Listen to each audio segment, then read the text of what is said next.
ഇന്നത്തെ രാത്രിയിലെ ദൈവവചന ശുശ്രൂഷയ്ക്കായിട്ട് 1 കൊരിന്ത്യർ 11 അധ്യായം 1 വാക്യം നമുക്ക് വായിക്കാം. 1 Corinthians chapter 11 verse 1. ഞാൻ ക്രിസ്തുവിൻ്റെ അനുകാരിയായിരിക്കുന്നത് പോലെ നിങ്ങളും എൻ്റെ അനുകാരികൾ ആകുവിൻ. Be you followers of me, even as I also am of Christ.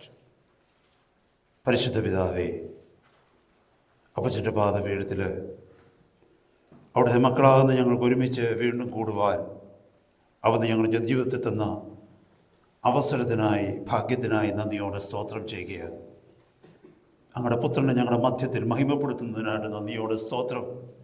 പരിശുദ്ധാത്മാവാം ദൈവമേ, പൂർണ്ണമായി ഞങ്ങളുടെ മധ്യത്തിൽ അങ്ങയുടെ നിയന്ത്രണമുള്ളതിനായി സ്തോത്രം. കേൾപ്പിച്ച വചനം അവിടുത്തെ സന്നിധിയിലേക്ക് ഏൽപ്പിക്കുന്ന കർത്താവേ, അങ്ങയുടെ ആലോചനയാൽ തന്ന വചനം അങ്ങ് ഇന്നത്തെ രാത്രി ഞങ്ങൾക്ക് വെളിപ്പെടുത്തി തരണമേ. ഹൃദയം കലങ്ങിയിരിക്കുന്നവർക്ക്, തളർന്നു നിൽക്കുന്നവർക്ക്, പതറിപ്പോയിരിക്കുന്നവർക്ക്, മുറിവേറ്റവർക്ക്, നാളെക്കുറിച്ച് ഭാരപ്പെടുന്നവർക്ക്, ഭയപ്പെടുന്നവർക്ക്, വഴിതെറ്റി അലയുന്നവർക്ക് ഈ തിരുവചന ശുശ്രൂഷ അനുഗ്രഹവും വിടുതലും ആശ്വാസവും നിത്യജീവങ്കിലേക്കുള്ള കാൽവെപ്പമാക്കി തീർക്കുമാറാകണമെന്ന് അടിയങ്ങൾ ഒരുമിച്ച് ഇന്നത്തെ രാത്രി തിരുസന്നിധി പ്രാർത്ഥിക്കുക. അവിടുന്ന് ശ്രേഷ്ഠമേറിയൊരു പ്രവൃത്തി ഈ ശുശ്രൂഷയിലൂടെ ചെയ്യുവാൻ പോകുന്നതിനായിട്ട് സ്തോത്രം. പ്രാർത്ഥന കേട്ട കൃപയ്ക്കായി സ്തോത്രം.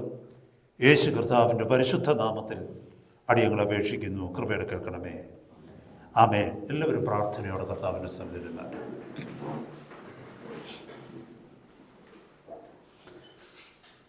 സഹോദരങ്ങളെ, വിശുദ്ധ ബൈബിൾ, ദൈവത്തിൻ്റെ തിരുവചനം ബൈബിൾ, അത് വെറും ഉപദേശങ്ങളുടെ ഒരു പുസ്തകം മാത്രമല്ല. പലപ്പോഴും വേദപുസ്തകത്തെക്കുറിച്ച് ചിന്തിക്കുമ്പോൾ, ബൈബിളിനെ ചിന്തിക്കുമ്പോൾ മനുഷ്യൻ പറയുന്നത് ഇത് ഉപദേശങ്ങളടങ്ങിയ ഒരു പുസ്തകമാണെന്ന് മാത്രമാണ്. എന്നാൽ അതിനൊക്കെ അപ്പുറമായിട്ട്, ദൈവം തന്നിരിക്കുന്ന ഉപദേശങ്ങൾക്ക് അപ്പുറമായിട്ട് തൻ്റെ സൃഷ്ടിയാകുന്ന മനുഷ്യൻ ഈ ഭൂമിയിൽ എങ്ങനെ ജീവിക്കണമെന്നുള്ള വ്യക്തമായ ഒരു മാപ്പ്, ഒരു വഴി കർത്താവത്തിൻ്റെ വചനത്തിലൂടെ നമുക്ക് കാണിച്ചു തന്നിട്ടുണ്ട്. എന്തുകൊണ്ടാണ് നമ്മുടെ ജീവിതത്തിൽ നിരാശ കടന്നു വരുന്നത്? എന്തുകൊണ്ടാണ് പലയിടത്തും നമ്മൾ പതറിപ്പോകുന്നത്?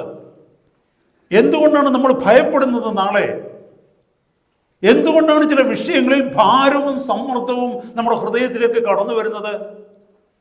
പലപ്പോഴും അതിൻ്റെ കാരണം എന്തെന്ന് ചോദിച്ചു കഴിഞ്ഞാൽ മറ്റൊന്നുമല്ല, കർത്താവ് നമ്മുടെ ജീവിതം എങ്ങനെ നാം നയിക്കണം എന്നുള്ളത് കൽപ്പിച്ചിരിക്കുന്ന ഈ വചനത്തിലേക്ക് കടന്നു പോകുവാനോ, ഈ വചനപ്രകാരം ദൈവം തന്നിരിക്കുന്ന മാതൃക പ്രകാരം നമുക്ക് ജീവിക്കുവാൻ കഴിയുന്നോ ഇല്ലയോ എന്നുള്ള വിഷയത്തിൽ ആസ്പദമാക്കിയ നമ്മുടെ ജീവിതത്തിൻ്റെ പതർച്ചകളും പാളിച്ചകളും ഉണ്ടാകുക. അപ്പോൾ എന്നെ കേൾക്കുന്ന സഹോദരങ്ങളെ, ഈ ദൈവവചനത്തിലേക്ക് നോക്കുമ്പോൾ മുമ്പ് പറഞ്ഞതുപോലെ ഉപദേശങ്ങൾ മാത്രം അടങ്ങിയ ഒരു പുസ്തകമല്ല. ദൈവത്തിൻ്റെ ആലോചനകളെ കേട്ടനുസരിച്ച് നമ്മുടെ ജീവിതത്തിൻ്റെ അവസാനത്തിൽ സന്തോഷത്തോടെ, സമാധാനത്തോടെ, ശ്രേഷ്ഠതയോടെ ജീവിതമാകുന്ന ഓട്ടം ഓടി തീർത്ത ചില ഭക്തരുടെ ജീവിതം വളരെ വ്യക്തമായി, പ്രായോഗികമായി വരച്ചു കെട്ടിയിരിക്കുന്നു ഈ പുസ്തകത്തിൽ. അതുമാത്രമല്ല, അതിൻ്റെ മറുവശമുണ്ട്. ദൈവത്തിൻ്റെ ആലോചനകളെ നിരാകരിച്ച്, ദൈവത്തിൻ്റെ ആലോചനകളെ നിരസിച്ച്, ദൈവിക ഉപദേശങ്ങളെ വകവയ്ക്കാതെ സ്വന്തം വഴികളിൽ ജീവിച്ച ഒരു ജനത്തിന് വന്ന അപകടങ്ങൾ, ചില വ്യക്തികളുടെ ജീവിതത്തിൽ വന്ന തോൽവികൾ, നിരാശകൾ, അവരുടെ ജീവിതം എങ്ങനെ ആരംഭിച്ചു, ജീവിതം എങ്ങനെ അവസാനിച്ചു എന്ന് വളരെ വ്യക്തമായി ഈ പുസ്തകത്തിൽ നമുക്ക് കാണുവാനായിട്ട് കഴിയും. ഈ രണ്ട് മാതൃകകളും ദൈവത്തോടു കൂടെ നടന്നാൽ നാം എവിടെ എത്തും? ദൈവമില്ലാതെ ഈ ഭൂമിയിൽ നാം സഞ്ചരിച്ചാൽ നമ്മുടെ ജീവിതം എവിടെ അവസാനിക്കും എന്നുള്ളത് വളരെ വ്യക്തമായി, ലളിതമായ രീതിയിൽ, പ്രായോഗികമായ വശങ്ങളിൽ മാത്രമല്ല, വ്യക്തികളുടെ ജീവിത അനുഭവങ്ങളിലൂടെ കർത്താവിൻ്റെ വചനമാകുന്ന ഈ പുസ്തകത്തിൽ നമുക്ക് വ്യക്തമായിട്ട് കാണുവാനായിട്ട് കഴിയും. അതുകൊണ്ടാണ് ദൈവവചനവുമായിട്ട് നമുക്കൊരു വ്യക്തിപരമായ ബന്ധം ഉണ്ടാകണമെന്ന് പറയുന്നത്. കർത്താവിൻ്റെ വചനത്തിൽ യെശയ്യാ പ്രവാചകന്റെ പുസ്തകം 34 അധ്യായത്തിൽ വളരെ മനോഹരമായി കർത്താവ് പറഞ്ഞിരിക്കുന്നു, എൻ്റെ പുസ്തകത്തിൽ, യഹോവയുടെ പുസ്തകത്തിൽ സൂക്ഷിച്ചു നോക്കുവിൻ, നിങ്ങൾക്ക് വേണ്ടതൊന്നും അതിൽ കാണാതിരിക്കുകയില്ല Look and search in the scriptures, in the book of Yahweh, and you will find everything that you need. ജീവിതത്തിന്റെ ഏത് സാഹചര്യങ്ങളിലായാലും ശരി, നമുക്ക് ആവശ്യമുള്ളത് വ്യക്തമായി കാണുവാനും അറിയുവാനും കർത്താവിന്റെ വചനമാകുന്ന ഈ തിരുവെഴുത്തുകളിൽ നമ്മൾ അന്വേഷിച്ച് നോക്കിയാൽ നമുക്ക് കാണുവാൻ തക്കവണ്ണമിടയാകും. Here is a man, Paul. പൗലോസിന്റെ ജീവിതത്തിലേക്കൊന്ന് നോക്കിയേ. ഇവിടെ we see a man who listened to God, obeyed his word and finished his course of life. ഇവിടെ ഒരു മനുഷ്യനെ നമ്മൾ കാണുകയാണ്. കർത്താവിന്റെ ആലോചന കേട്ടു, കർത്താവിന്റെ ശബ്ദത്തിന് അവൻ അനുസരണ കാണിച്ചു, കർത്താവിന്റെ ആലോചനയിൽ മുന്നോട്ടുള്ള തൻ്റെ ജീവിതത്തിൽ അനുദിന ജീവിതം ജീവിച്ചു. എങ്ങനെ തൻ്റെ ജീവിതം അവസാനിച്ചുവെന്ന് അല്ലെങ്കിൽ അവസാനിപ്പിച്ചുവെന്ന് വ്യക്തമായിട്ട് ഈ പുസ്തകം നമ്മളെ കാണിച്ചു തരുന്നു. നമ്മൾ വായിച്ചു കേട്ട വചനത്തിലേക്കൊന്ന് നോക്കി.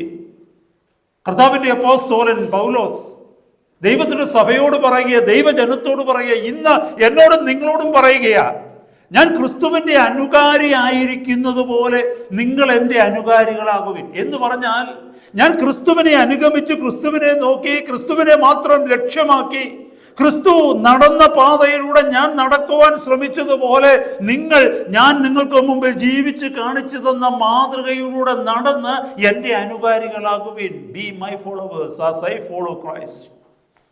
ഹല്ലേലൂയ എന്ന് പറഞ്ഞാൽ പൗലോസ് ജീവിതത്തിൽ ജീവിച്ച് കാണിച്ച മാതൃക നമുക്ക് മാതൃകയാക്കാൻ പറ്റുമെന്ന്, പാഠമാക്കാൻ പറ്റുമെന്ന്. അങ്ങനെയെങ്കിൽ ഹല്ലേലൂയ പൗലോസ് എവിടെ എത്തിയോ അവിടെ നമുക്ക് എത്താൻ പറ്റുമെന്ന്. പൗലോസ് ആരെ അനുഗമിച്ചോ അവനെ നമുക്ക് അനുഗമിക്കാൻ പറ്റുമെന്ന്. പൗലോസിന്റെ ജീവിതത്തിൽ അനുഭവിച്ച ആത്മീക സന്തോഷവും ഭൗതിക സന്തോഷവും, ആത്മീക തൃപ്തിയും ഭൗതിക തൃപ്തിയും, ആത്മീക സ്വസ്ഥതയും ഭൗതിക സ്വസ്ഥതയും, ഇതൊക്കെ നമുക്കും അനുഭവിക്കാൻ കഴിയുമെന്ന്. ഇവിടെ ഇരിക്കുന്ന എത്ര പേർക്ക് ആഗ്രഹമുണ്ട് പൗലോസ് ജീവിച്ച ജീവിതം പോലൊരു ജീവിതം ജീവിക്കണമെന്ന്? പ്രത്യേകിച്ച് കർത്താവിനെ ഭയപ്പെടുന്ന ദൈവഭക്തന്മാര്, ദൈവഭക്തകള്, അവരുടെ മുമ്പിൽ പൗലോസിന്റെ ജീവിത മാതൃകകൾ എത്ര ഭംഗിയായിട്ടാണ് ഹല്ലേലൂയ അവർ ആലോചിക്കുക മാത്രമല്ല തങ്ങളുടെ മുമ്പിൽ മാതൃകയായി വെച്ച് പ്രാർത്ഥിക്കുന്നത്. കർത്താവേ, അങ്ങയുടെ അപ്പോസ്തലൻ ഞങ്ങൾക്ക് കാണിച്ചു തന്ന മാതൃക, കർത്താവിനെ സകലതും വിട്ട് കർത്താവിനെ പിന്തുടർന്ന മാതൃക, കർത്താവിന് വേണ്ടി എല്ലാം ചപ്പുന്നും ചവറുന്നും എണ്ണി ഈ ലോക ജീവിതം തൃണവൽക്കരിച്ച് വേണ്ടെന്ന് വെച്ചിട്ട് കർത്താവ് വിളിച്ച വിളിയിൽ വിശ്വസ്തയോടെ ജീവിച്ച ജീവിത മാതൃക നമ്മളെല്ലാവരും ആഗ്രഹിക്കുന്ന ഒരു മാതൃകയാണ്. അപ്പോസ്തലൻ പറയുക, നിങ്ങൾ എൻ്റെ അനുകാരികളായി തീരുവേ. മുന്നോട്ടുള്ള സമയം നമ്മളിതൊന്ന് ധ്യാനിക്കാനായിട്ട് പോവുക, പൗലോസിന്റെ ജീവിതത്തെക്കുറിച്ചൊന്ന് ചിന്തിക്കാനായിട്ട് പോവുക. പലപ്പോഴും കർത്താവായ യേശു ക്രിസ്തുവിന്റെ ജീവിതം നമ്മൾ പഠിക്കാറുണ്ട്, പഠിപ്പിക്കാറുണ്ട്. കർത്താവിന്റെ ജീവിതത്തിൽ നിന്ന് ഒരുപാട് കാര്യങ്ങളെ നമുക്ക് ഉൾക്കൊള്ളുവാനായിട്ട് പറ്റും. നമ്മുടെ അൾട്ടിമേറ്റ് എക്സാമ്പിൾ എന്ന് പറയുന്നത് അവർ Lord Jesus Christ himself is.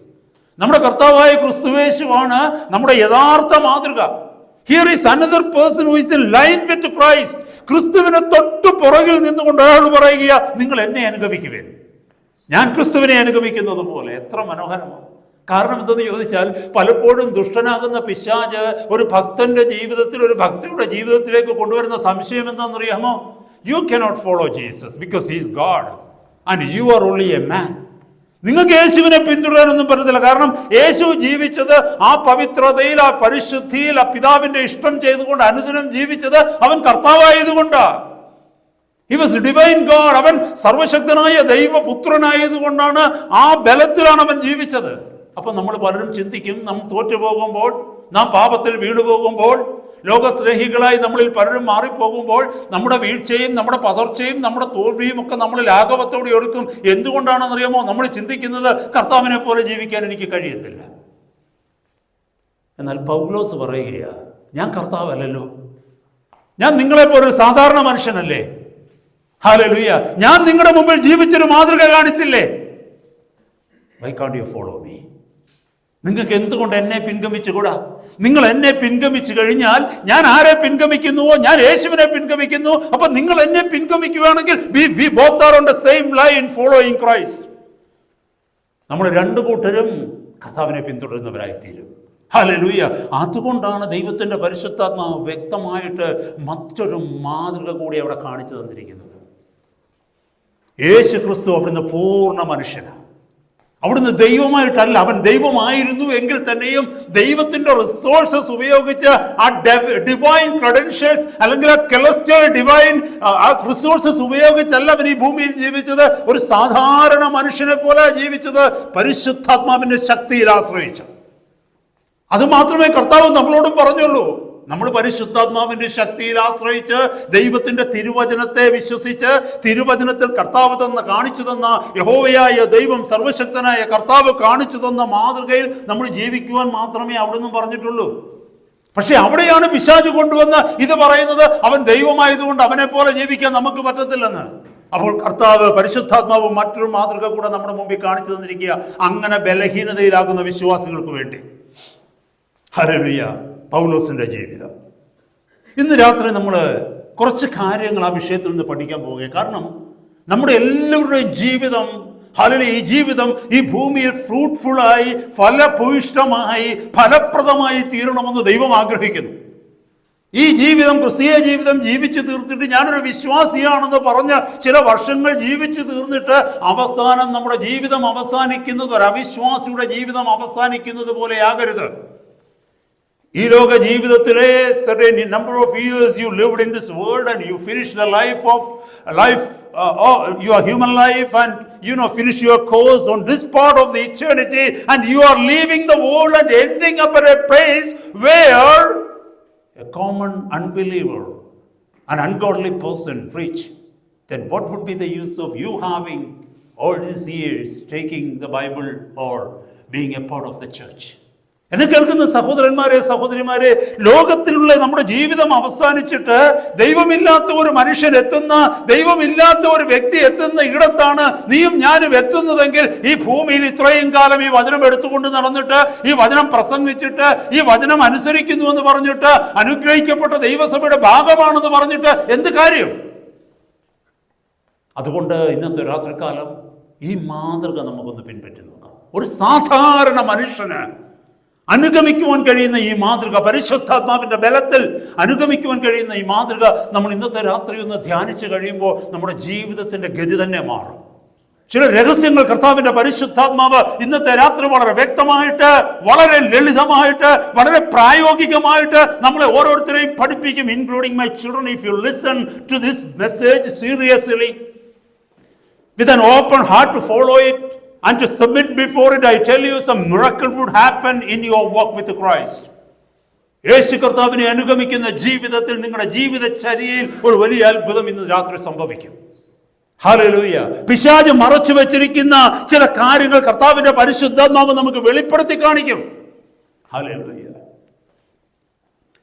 മുന്നോട്ടുള്ള സമയം 5 പ്രധാനപ്പെട്ട കാര്യങ്ങളാണ്. വളരെ ചുരുക്കം സമയം കൊണ്ട് ഒത്തിരി ആഴത്തിലേക്ക് പോകാതെ, ഒത്തിരി വിശദീകരിക്കുവാൻ ശ്രമിക്കാതെ ഞാൻ ചുരുക്കമായി പറഞ്ഞ് നിർത്തുവാനായിട്ട് ആഗ്രഹിക്കുന്നത്. ഒരുപാട് കാര്യങ്ങൾ പറയുവാനുണ്ട് പൗലോസിന്റെ. If you study the life sketch of Paul, huge many numbers. കർത്താവിന്റെ അപ്പോസ്തലനെ കുറിച്ച് പറയുകയാണെങ്കിൽ മണിക്കൂറുകളോടെ നമുക്ക് സംസാരിക്കുവാനായിട്ട് കഴിയും. പക്ഷെ ഞാൻ അവിടെയൊക്കെ പോകുന്നില്ല. വളരെ ലളിതമായിട്ട് ചില വിഷയങ്ങൾ പറഞ്ഞു നിർത്തുവാനായിട്ട് ആഗ്രഹിക്കുന്നു. When you look into the life, പൗലോസിന്റെ ജീവിതത്തിലേക്ക് നോക്കുമ്പോൾ വളരെ വ്യക്തമായി നമുക്ക് മനസ്സിലാകുന്ന ആദ്യത്തെ ക്വാളിറ്റി, അല്ലെങ്കിൽ അവരുടെ ജീവിതത്തിന്റെ വിജയത്തിന്റെ രഹസ്യം എന്ന് പറഞ്ഞാൽ, his conversion was radical and his commitment was radical. Radical conversion and commitment. കർത്താവിന്റെ ദാസന്റെ ജീവിതത്തിൽ വന്ന പരിവർത്തനം എന്ന് പറയുന്നത് ഒരു സമൂലമായ പരിവർത്തനമായിരുന്നു. ഹാഫ് കൺവേർഷൻ ആയിരുന്നില്ല, complete conversion, about 180-degree change. Hallelujah. തന്റെ ജീവിതത്തിൽ വന്ന ആദ്യത്തെ പ്രവൃത്തി എന്തെന്ന് ചോദിച്ചാൽ, അവൻ കർത്താവിനെ കണ്ടപ്പോൾ അവൻ about turn തിരിഞ്ഞു. അതുവരെയുള്ള തന്റെ ജീവിതത്തിന്റെ ഗതിയിൽ നിന്ന് നേരെ പുറംതിരിഞ്ഞ് ഓപ്പോസിറ്റിലേക്ക് താൻ നടക്കാൻ തുടങ്ങി. Radical conversion and commitment. from a persecutor to a preacher. ഉപദ്രവകാരിയായിരുന്നു. അവൻ ആരെ ഉപദ്രവിച്ചിരുന്നുവോ അവരുടെ മുമ്പിൽ മാതൃകയുള്ള ഒരു പ്രസംഗകനായി തീരത്തക്കവണ്ണമുള്ള മാറ്റമാണ് പൗലോസിന്റെ ജീവിതത്തിൽ സംഭവിച്ചത്. അപ്പോസ്തലപ്രവൃത്തി 7-ാം അധ്യായം 58-ാമത്തെ വാക്യത്തിൽ നമുക്കറിയാം, സ്തെഫാനോസിനെ കല്ലെറിയുന്നവരുടെ കൂട്ടത്തിൽ അതിന് മേൽനോട്ടം വഹിച്ചുകൊണ്ട് നിന്നയാളായിരുന്നു ശൗൽ. ആ ഹോൾ കൺസ്പിറസിയുടെ സൂത്രധാരൻ, അല്ലെങ്കിൽ ആ ഭയങ്കരമായ നിഗൂഢതയുടെ, അല്ലെങ്കിൽ ആ കർത്താവിന്റെ ദാസനാകുന്ന സ്തേഫാനോസിനെ കല്ലെറിഞ്ഞു കൊല്ലുവാൻ, അവനെ ഉപദ്രവിക്കുവാൻ, സഭയെ മുടിക്കുവാൻ, സഭയെ ഇല്ലാതാക്കുവാൻ, ക്രിസ്തീയ വിശ്വാസികളുടെ അന്തകനായി സ്വയം എഴുന്നേറ്റവനായിരുന്നു ശൗൽ. നമുക്കറിയാം, യെരുശലേമിൽ മാത്രമല്ല, ദമസ്കോസിലേക്ക്, സിറിയയിലേക്ക് കടന്നു ചെന്ന് ആ യൂറോപ്യൻ, ആ ഏരിയകളിൽ എല്ലാം ഉള്ള വിശ്വാസികളെ നമ്മളൊന്ന് ഓർത്തു നോക്കണം. ചില വർഷങ്ങൾ മാത്രമേ ആയുള്ളൂ ആ വിശ്വാസം, ക്രിസ്തീയ വിശ്വാസം അവിടേക്ക് വരുവാൻ തുടങ്ങിയിട്ട്. വിശ്വാസികളുടെ എണ്ണം എടുത്തു കഴിഞ്ഞാൽ വളരെ കുറച്ച് പേര് മാത്രമേ ഉള്ളൂ. അവരെ എല്ലാം കൊന്നൊടുക്കി കഴിഞ്ഞാൽ എന്നേക്കുമായിട്ട് ഈ സെക്ട് ഓഫ് കമ്മ്യൂണിറ്റി, ഈ ചെറിയൊരു സമൂഹം ഇല്ലാതാകുമെന്ന് പൂർണ്ണ ഉറപ്പുള്ള ശൗൽ എന്ത് ചെയ്തെന്നറിയാമോ? അധികാരപത്രം വാങ്ങി, അധികാരികളിൽ നിന്ന് പെർമിഷൻ വാങ്ങിക്കൊണ്ട് ഓരോരുത്തരെ കണ്ടുപിടിച്ച് നശിപ്പിക്കുവാൻ ഇറങ്ങിയ ആളാണ് പൗലോസ്. നമുക്കറിയാം, ഗലാത്യ ലേഖനം 1-ാം അധ്യായത്തിൽ ഞാൻ ആ വാക്യം ഒന്ന് വായിക്കാം. പൗലോസിന്റെ വാക്കുകളിലൂടെ തന്നെ തന്റെ സാക്ഷ്യം താൻ വെളിപ്പെടുത്തുന്നുണ്ട്. 1-ാം അധ്യായത്തിലേക്ക് വരുമ്പോൾ, 1-ാമത്തെ അധ്യായം, Galatians chapter 1 verse 14 and 15, Galatia ലേഖനം 1-ാം അധ്യായം 14-15 വാക്യങ്ങൾ. ഞാൻ ദൈവത്തിന്റെ സഭയെ അത്യന്തം ഉപദ്രവിച്ചു മുടിക്കുകയും, കേൾക്കണമേ, പൗലോസ് തന്നെ പറയുന്ന വാക്കാ. എന്താ? ഞാൻ ക്രിസ്തുവിന്റെ അനുകാരിയായിരിക്കുന്നത് പോലെ നിങ്ങൾ എൻ്റെ അനുകാരികളാകുവീനെന്ന് പറഞ്ഞ പൗലോസ് തന്റെ മുൻപുള്ള ജീവിതത്തിന്റെ സാക്ഷ്യം പറയുകയാണ്. ഞാൻ ദൈവത്തിന്റെ സഭയെ അത്യന്തം ഉപദ്രവിച്ചു മുടിക്കുകയും എന്റെ പിതൃപാരമ്പര്യത്തെക്കുറിച്ച് അത്യന്തം എരിവേറി എന്റെ സ്വജനത്തിൽ സമപ്രായക്കാരായ പലരെക്കാളും യഹൂദ മതത്തിൽ അധികം മുതിരുകയും ചെയ്തു പോന്നു. Praise God, hallelujah.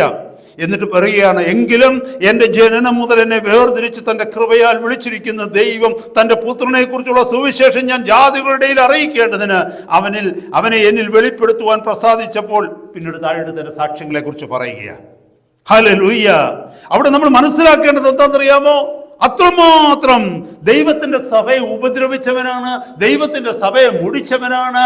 അവസാനത്തെ ഒരു വിശ്വാസി പോലും ശേഷിക്കാതെ വണ്ണം, ഹല്ലേലൂയ, ക്രിസ്തീയ സഭയെ തകർത്ത് കളയുവാൻ തക്കവണ്ണം എഴുന്നേറ്റവനായിരുന്നു ശൗൽ. നമ്മൾ മനസ്സിലാക്കണമേ, ആ വ്യക്തിയുടെ ജീവിതത്തിലേക്ക് conversion, the real conversion, when he met with Christ, ക്രിസ്തുവുമായിട്ടുള്ള തന്റെ അഭിമുഖം, തന്റെ എൻകൗണ്ടർ ഉണ്ടായി കഴിഞ്ഞപ്പോൾ ഉപദ്രവകാരിയായിരുന്ന മനുഷ്യൻ, ഹല്ലേലൂയ, സഭയെ ഉപദ്രവിച്ച് മുടിക്കുവാൻ തക്കവണ്ണം ഇറങ്ങിത്തിരിച്ച മനുഷ്യനെ സഭയെ പണിയുവാൻ തക്കവണ്ണമുള്ള ഒരു ബിൽഡറാക്കി കർത്താവ് മാറ്റി എന്നുള്ളത് നമ്മൾ മനസ്സിലാക്കേണ്ടത്.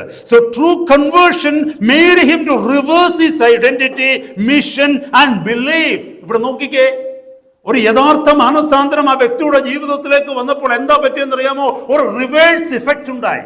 എന്താണെന്നറിയാമോ? Reversal of his identity. സഭയെ ഉപദ്രവിച്ചവൻ, സഭയെ മുടിച്ചവൻ എന്നുള്ള പേരിൽ നിന്ന്, എന്നുള്ള ഐഡന്റിറ്റിയിൽ നിന്ന് അവൻ സഭയെ പണിയുന്നവനായി മാറി.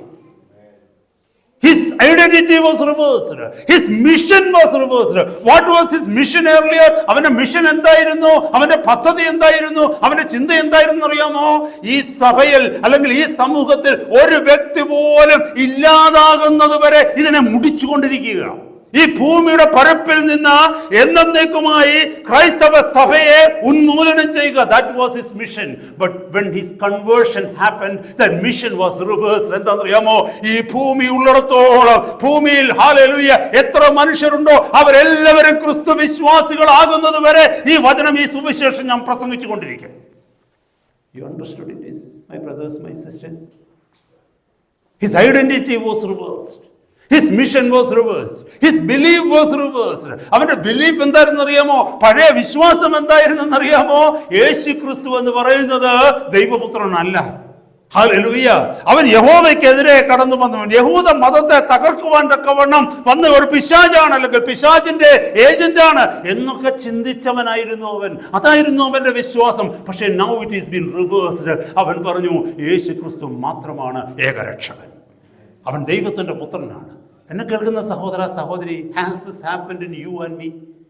നമ്മുടെ ജീവിതത്തിൽ കൺവേർഷൻ സംഭവിച്ചപ്പോൾ, നമ്മുടെ ജീവിതത്തിൽ മാനസാന്തരം വന്നപ്പോൾ, നമ്മുടെ ജീവിതത്തിൽ വീണ്ടും ജനനം വന്നപ്പോൾ, നമ്മുടെ ജീവിതത്തിൽ ഈ പുതിയ വിശ്വാസത്തിലേക്ക് വന്നപ്പോൾ ഈ സമൂലമായ ഒരു മാറ്റം നമ്മുടെ ജീവിതത്തിൽ വന്നു? അതോ പകുതി എവിടെയും പകുതി ഇവിടെയും വന്നു? നമ്മൾ മാറിയെന്ന് പറയുന്നത് സത്യമാണോ?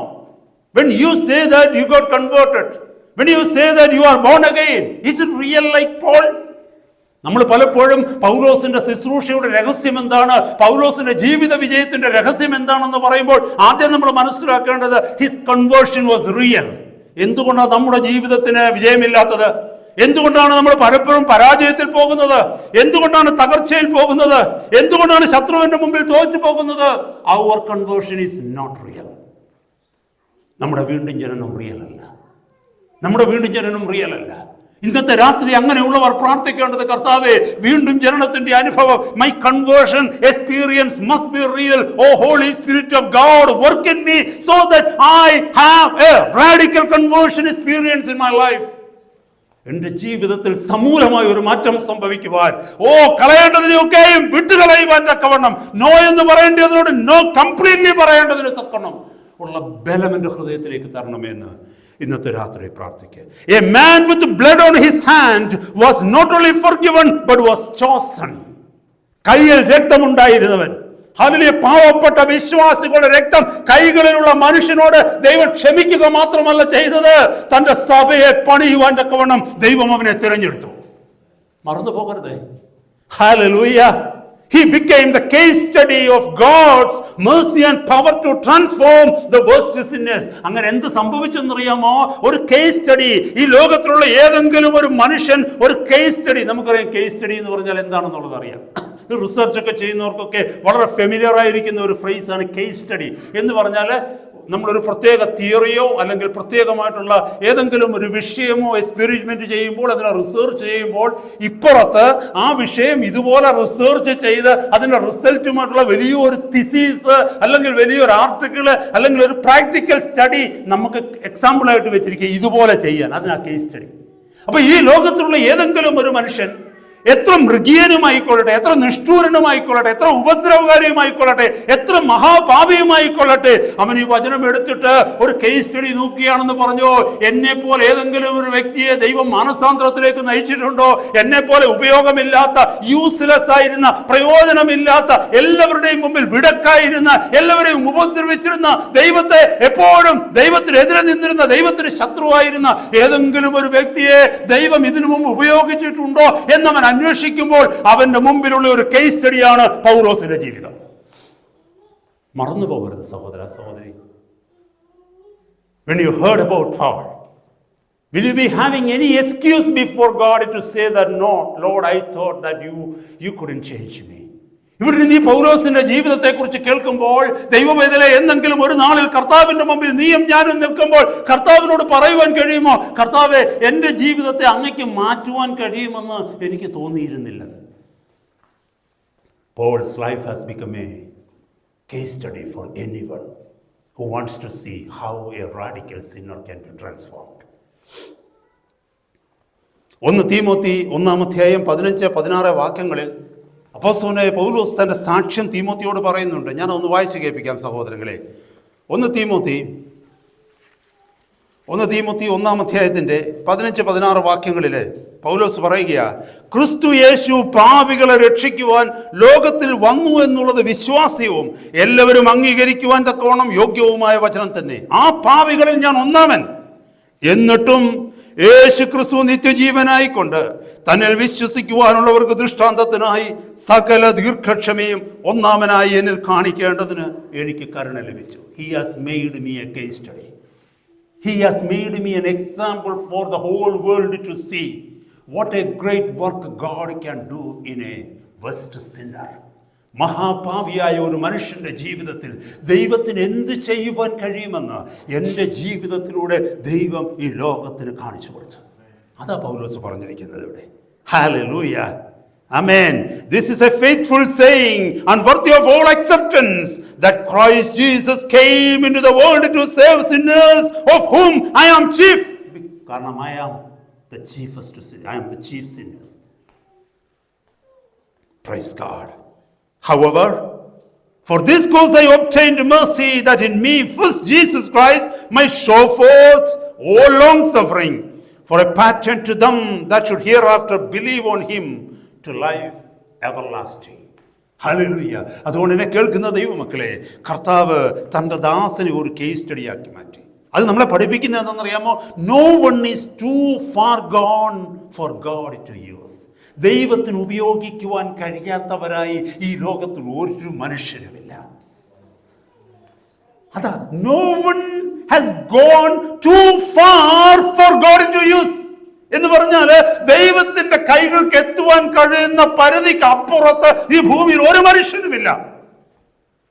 എത്ര ഉപദ്രവകാരിയായി ജീവിച്ച മനുഷ്യനായാലും, ഇത്രയും കാലം ജീവിതം വേസ്റ്റ് ചെയ്ത മനുഷ്യനായാലും ശരി, ഏത് പാപത്തിൽ അടിമപ്പെട്ട് ജീവിതം മുഴുവനും തകർത്ത് തരിപ്പണമാക്കിയ മനുഷ്യനായാലും ശരി, ദൈവത്തിനെതിരെ നിന്നുകൊണ്ട് ഇത്ര കാലം ശത്രുവായി ജീവിച്ചവനായാലും ശരി, ഇന്ന് ഈ വചനത്തിന്റെ മുമ്പാകെ നിന്റെ ജീവിതത്തെ സമർപ്പിച്ചാൽ, yes Lord, I have seen what you have done in the life of Paul. പൗലോസിന്റെ ജീവിതത്തിൽ അങ്ങ് ചെയ്തത് ഞാൻ കാണുന്നു, ഞാൻ വിശ്വസിക്കുന്നു. എന്റെ ജീവിതത്തിലും അത് ചെയ്യുവാൻ അവിടുന്ന് ശക്തനാണ് എന്ന് വിശ്വസിക്കുന്നുവെങ്കിൽ, you can be chosen by God. കർത്താവിന് നമ്മെ തിരഞ്ഞെടുക്കുവാനായിട്ട് പറ്റും. Grace is greater than sin. Paul's conversion shows what real transformation looks like, what grace can do, how God turns enemy into instruments. Hallelujah. Grace എന്ന് പറയുന്നത് ഏത് മഹാപാപത്തെക്കാളും മുകളിലുള്ളതാ grace. ഏത് മഹാപാപത്തിൽ നീ വീണ് കലങ്ങി തകർന്നെന്ന് പറഞ്ഞാലും, നിന്റെ ദേഹം, നിന്റെ ശരീരം അടിമുതൽ മുടിവരെ പാപത്തിന്റെ ചുവപ്പിൽ ചുവന്നിരുന്നാലും ശരി, ദൈവത്തിന്റെ കൃപയ്ക്ക് കീഴിലേക്ക് നീ കടന്നു വരുമ്പോൾ, ചെളി പുരണ്ടു വന്ന ഒരു കുഞ്ഞൊരു ഷവറിന്റെ കീഴിൽ നിന്നുകൊണ്ട് ഒരൊറ്റ നിമിഷം കൊണ്ട് ശരീരത്തെ മുഴുവനും ചെളി മാറി. അതിനേക്കാൾ ശ്രേഷ്ഠമായിരിക്കും പാപത്തിൽ മുഴുകിയ മനുഷ്യൻ, അടിമുതൽ മുടിവരെ അകത്തും പുറത്തും പാപമാകുന്ന കുഷ്ഠം നിറഞ്ഞ മനുഷ്യൻ ദൈവകൃപയുടെ കീഴിലേക്ക് കടന്നു വരുമ്പോൾ ശുദ്ധീകരിക്കപ്പെടുന്നു. യെശയ്യാ പ്രവാചകന്റെ പുസ്തകത്തിൽ വായിക്കുന്നത് പോലെ ശ്രേഷ്ഠമേറിയ വലിയൊരു പ്രവചനം പുതിയ നിയമത്തിൽ സംഭവിക്കുവാനുള്ള പ്രവചനം കർത്താവ് പറയുന്നുണ്ട് പഴയ നിയമത്തിൽ. ഹല്ലേലൂയ. എന്താണെന്നറിയാമോ? നിന്റെ പാപം രക്താംബരം പോലെ ചുവന്നിരുന്നാലും അതിനെ ഞാൻ ഹിമം പോലെ വെളുപ്പിക്കും. തൻ്റെ പുത്രന്റെ രക്തത്തിലൂടെ നമുക്കതിവിടെ കാണുവാനായിട്ട് കഴിയും. ഹല്ലേലൂയ. Real transformation. എന്താണ് റിയൽ ട്രാൻസ്ഫോർമേഷൻ എന്ന്? എന്താണ് യഥാർത്ഥ പരിവർത്തനമെന്ന്? എന്താണ് യഥാർത്ഥ മാനസാന്തരമെന്ന്? എന്താണ് ഹൃദയത്തിന്റെ യഥാർത്ഥ ശുദ്ധീകരണമെന്ന്, രൂപാന്തരമെന്ന് ഹല്ലേലൂയ പൗലോസിന്റെ ജീവിതത്തിലൂടെ നമുക്ക് മനസ്സിലാക്കുവാനായിട്ട് കഴിയും. കൃപയെക്കുറിച്ച് ഇത്രയും അധികം പ്രസംഗിച്ച ഒരു അപ്പോസ്തലനില്ല. കാരണം എന്തെന്നറിയാമോ? തൻ്റെ ജീവിതം മുഴുവനും കൃപയാൽ ലഭിച്ചതാണെന്ന് തനിക്ക് ബോധ്യമുണ്ട്. തൻ്റെ അനുഭവത്തിലൂടെയാണ് താൻ വചനം എഴുതിയത്. അതുകൊണ്ടാണ് അപ്പോസ്തലൻ കൃപയെക്കുറിച്ച് ഇത്രമാത്രം തൻ്റെ 13 ലേഖനങ്ങളിൽ എഴുതിയിരിക്കുന്നത്. എന്തുകൊണ്ടാണ്? താൻ കൃപയാൽ രക്ഷിക്കപ്പെട്ട ഒരു മഹാപാപിയാണെന്നുള്ള ബോധ്യം അപ്പോസ്തലനുണ്ട്. Hallelujah. What grace can do and how God turns enemy into instruments.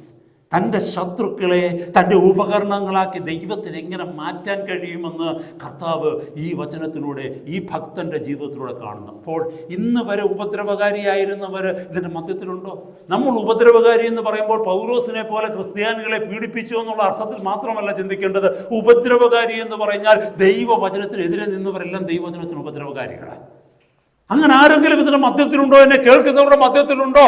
Hallelujah. നിന്നെ തിരഞ്ഞെടുത്ത് കർത്താവിന് പ്രയോജനമുള്ള ഒരു പാത്രമാക്കി മാറ്റുവാൻ, ഉപകരണമാക്കി മാറ്റുവാൻ കർത്താവിന് കഴിയും. അതായത് നമ്മളെ പഠിപ്പിക്കുന്നത്. ഒന്ന്, നമ്മൾ കേട്ടത് his conversion was radical conversion and radical commitment. That was one of the secrets of Paul's success. പൗലോസിന്റെ ജീവിത വിജയത്തിന്റെ ഒരു രഹസ്യം അതായിരുന്നു. He was real. His life was real. His conversion was real. ഇത് നമ്മൾ ഇന്നത്തെ രാത്രി പഠിക്കണം. നിങ്ങൾ എൻ്റെ അനുകാരികളായി തീരുവിൻ. Be my followers എന്ന് പറയുമ്പോൾ follow this. Hallelujah. Let us examine ourselves. Our conversion is real or not. നമ്മുടെ മനസ്സാന്തരം, നമ്മുടെ കൺവേർഷൻ, നമ്മുടെ വീണ്ടും ജനനം റിയൽ ആണോ എന്നുള്ളത് ഇന്നത്തെ രാത്രി ചിന്തിക്കണം. റിയൽ അല്ല എന്ന് തോന്നുന്നുവെങ്കിൽ ask the Holy Spirit to do a fantastic work in our heart. നമ്മുടെ ജീവിതത്തിൽ ഒരു വലിയ പ്രവൃത്തി ചെയ്യുവാൻ പരിശുദ്ധാത്മാവിൻ്റെ കയ്യിലേക്ക് നമ്മുടെ ജീവിതത്തെ ഏൽപ്പിച്ചു കൊടുക്കുക. അടുത്തത് number 2, Christ was the center of his life from there on. അങ്ങ് മുതൽ ക്രിസ്തുവിനെ കണ്ടത് മുതൽ, ക്രിസ്തു അവനെ വിളിച്ചത് മുതൽ, ക്രിസ്തുവിന്റെ സന്നിധിയിൽ തന്റെ ജീവിതത്തെ സമർപ്പിച്ചത് മുതൽ, Christ became the center of his life. അവന്റെ ജീവിതത്തിന്റെ കേന്ദ്ര ബിന്ദു ക്രിസ്തുവായി തീർന്നു. Praise the Lord. അതായത് ഈ ഹോൾ ഗാലക്സീസ്, ഈ പ്രപഞ്ചം മുഴുവനും, ഈ ഗാലക്സി മുഴുവനും സൂര്യനെ ചുറ്റുന്നത് പോലെ, ഈ സൗരയൂഥത്തിന്റെ കേന്ദ്രബിന്ദു സൂര്യനായിരിക്കുന്നത് പോലെ, പൗലോസിന്റെ ജീവിതത്തിന്റെ കേന്ദ്രബിന്ദു ക്രിസ്തുവായി തീർന്നു. അവൻ എന്ത് ചെയ്താലും, whether he preach, whether he speak, whether he writes, whether he suffer, whether he whatever he does, it's all for Christ. Hallelujah. അതാണ് that was after this conversion. അവന്റെ വീണ്ടും ജനനത്തിന് ശേഷം, അവനെ പുതിയ വിശ്വാസത്തിലേക്ക് വന്നതിന് ശേഷം, അന്ന് മുതൽ തന്റെ ജീവിതത്തിന്റെ അവസാനം വരെയും അവന്റെ ജീവിതത്തിന്റെ കേന്ദ്ര ബിന്ദു ക്രിസ്തുവാണ്. അവൻ ചെയ്യുന്നതൊക്കെയും ക്രിസ്തുവിന് വേണ്ടിയാണ്. അവന്റെ ജീവിതത്തിൽ ഒറ്റ ലക്ഷ്യമേ ഉള്ളൂ, ക്രിസ്തുവിനെ പ്രസാദിപ്പിക്കണം. അവന്റെ ജീവിതത്തിൽ ഒറ്റ ലക്ഷ്യമേ ഉള്ളൂ, ലോകത്തെ ക്രിസ്തുവിനോട് അടുപ്പിക്കണം. അവന് തന്നെ കുറിച്ച് പറയാനൊന്നുമില്ല, തനിക്ക് പറയുവാനുള്ളത് ക്രിസ്തുവിനെ കുറിച്ച് മാത്രമാണ്. ഹല്ലേലൂയ. ഗലാത്യലേഖനം 2-ാം അധ്യായത്തിന്റെ 20-ാമത്തെ വാക്യം, ഗലേഷ്യൻസ് 2:20, അവിടെ പറയുന്നു, ഞാൻ ക്രിസ്തുവിനോടുകൂടെ ക്രൂശിക്കപ്പെട്ടിരിക്കുന്നു, ഇനി ജീവിക്കുന്നത് ഞാനല്ല, എന്നിൽ ക്രിസ്തു അത്രയേ ജീവിക്കുന്നത്. I am gone. Paul is gone. So don't call me Paul anymore, but call me a Christian.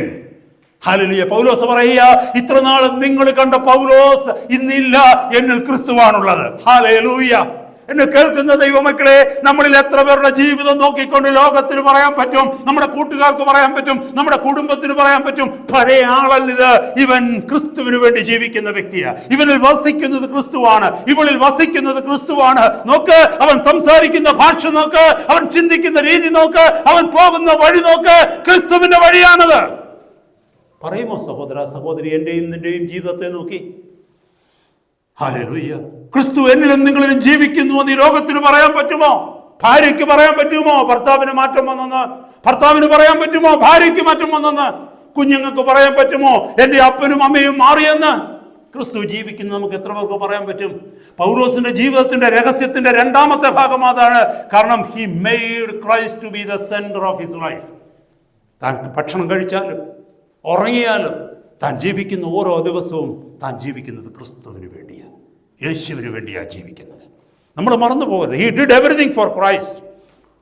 Whether it was preaching, teaching, writing, even for suffering. കഷ്ടം അനുഭവിക്കുന്നതും ക്രിസ്തുവിന് വേണ്ടിയാണ്. നിന്ന ചുമക്കുന്നത് ക്രിസ്തുവിന് വേണ്ടി, അടികൊള്ളുന്നത് ക്രിസ്തുവിന് വേണ്ടി, ഏറുകൊള്ളുന്നത് ക്രിസ്തുവിന് വേണ്ടി, കപ്പൽ ഛേദത്തിൽ അകപ്പെടുന്നത് ക്രിസ്തുവിന് വേണ്ടി, എല്ലാം ക്രിസ്തുവിന് വേണ്ടി, ക്രിസ്തുവിന് വേണ്ടി ലാഭമായിരിക്കും. അവൻ പറഞ്ഞത് അതുകൊണ്ടാണ് ഫിലിപ്പിയ ലേഖനം 3-ാം അധ്യായത്തിൽ നമ്മൾ വായിക്കുന്നത്, എനിക്ക് ലാഭമായിരുന്നതൊക്കെയും ക്രിസ്തു നിമിത്തം താൻ ഛേദമെന്നെണ്ണി. തൻ്റെ ഈ ലോകത്തിൻ്റെ ലാഭങ്ങളൊക്കെയും ക്രിസ്തുവിന് വേണ്ടി താൻ നഷ്ടങ്ങളായി സഹിച്ചു. തൻ്റെ എല്ലാ ക്രെഡൻഷ്യൽസും, ഈ ലോകം അവന് കൊടുത്തതല്ല, ലോകം കൊടുത്ത കിരീടങ്ങളൊക്കെ അവൻ കർത്താവിന്റെ പാദപീഠത്തിലേക്ക് വലിച്ചെറിഞ്ഞു. അവന്റെ ജീവിതത്തിൽ സകലതും ക്രിസ്തുവായി മാറി. പൗലോസ് പറഞ്ഞു, ഞാൻ ക്രിസ്തുവിന്റെ അനുകാരിയായിരിക്കുന്നത് പോലെ നിങ്ങൾ എൻ്റെ അനുകാരികളാകുമെന്ന് പറയുമ്പോൾ we need to follow Paul in this perspective. ഈ രീതിയിലാണ് പൗലോസിനെ നമ്മൾ ഫോളോ ചെയ്യേണ്ടത്, നമ്മൾ ടെസ്റ്റ് ചെയ്യേണ്ടത് അതാണ്. ഹല്ലേലൂയ. ഇന്നത്തെ രാത്രി ഒന്ന് ചിന്തിച്ചേ, is Christ the center of our life or a part of our life? നമ്മുടെ ജീവിതത്തിൻ്റെ ഒരു ഭാഗത്തിലാണോ യേശു നിൽക്കുന്നത്, അതോ നമ്മുടെ ജീവിതത്തിൻ്റെ സെൻറ്ററിലാണോ നിൽക്കുന്നത്? നമുക്കറിയാം, ഈ സൗരയൂഥത്തെ ഗാലക്സിയെ കുറിച്ചൊക്കെ നമ്മൾ പഠിക്കുമ്പോൾ അറിയാൻ പറ്റും, ഓരോ ഗ്രഹങ്ങളും സൂര്യനെ ചുറ്റിക്കൊണ്ടിരിക്കുക. അതിനൊരു ഓർബിറ്റ് ഉണ്ട് അല്ലേ, അതിനൊരു വലയമുണ്ട്. ഓരോ ഗ്രഹങ്ങൾക്കും സൂര്യനെ ചുറ്റുവാനൊക്കെ ഓരോ വലയങ്ങളുണ്ട്, ഓർബിറ്റുകളുണ്ട്. ആ ഓർബിറ്റിൽ നിന്നും അത് ഒരിക്കലും വെളിയിൽ പോകത്തില്ല. അത് ജീവിതകാലം മുഴുവനും അതിനെ എന്നാക്കി ദൈവം വെച്ചുവോ അന്ന് മുതൽ ഇന്നുവരെയും സൂര്യനെ അത് ചുറ്റിക്കൊണ്ടിരിക്കുക. There is no choice. There is no choice. വേറൊരു ചോയ്സ് ഒന്നുമില്ല. പ്ലാനറ്റ് എർത്തിന് വേറൊരു ചോയ്സ് ഇല്ല. സൂര്യനെ അല്ലെങ്കിൽ ഇതിനകത്ത് ഏതെങ്കിലും ഒരു ഗ്രഹം പറഞ്ഞേമായിരുന്നു, എത്ര വർഷങ്ങൾ കൊണ്ട്, നൂറ്റാണ്ടുകൾ കൊണ്ട് ഞാൻ ഈ സൂര്യനെ ചുറ്റിക്കൊണ്ട് നിൽക്കുക, ഇനി ഞാനൊന്ന് റെസ്റ്റ് ചെയ്യട്ടില്ല. ക്രിസ്തു നമ്മുടെ ജീവിതത്തിൻ്റെ കേന്ദ്രബിന്ദുവായാൽ നാം പ്രഭാതത്തിൽ എണീക്കുന്നത് പോലെ രാത്രി ഉറങ്ങുന്നത് വരെ ഹല്ലേലൂയ ക്രിസ്തുവിനെ കുറിച്ചുള്ള ചിന്തയാണ്. അത് ഞാൻ ജോലി ചെയ്തുകൊണ്ടിരിക്കുമ്പോഴായാലും, വാഹനം ഓടിച്ചുകൊണ്ടിരിക്കുമ്പോഴായാലും, ഭവനത്തിലായിരിക്കുമ്പോഴായാലും, ദൈവസഭയ്ക്കുള്ളിൽ കടന്നു വരുമ്പോഴായാലും, ഞാൻ എന്തു ചെയ്താലും അതിൻ്റെ എല്ലാം ഉള്ളിൻ്റെ ഉള്ളിൽ എൻ്റെ കർത്താവിൻ്റെ നാമം എൻ്റെ ജീവിതം കൊണ്ട് മഹിമപ്പെടണം. എൻ്റെ വാക്കുകൾ കൊണ്ട് എൻ്റെ കർത്താവിൻ്റെ നാമം മഹിമപ്പെടണം.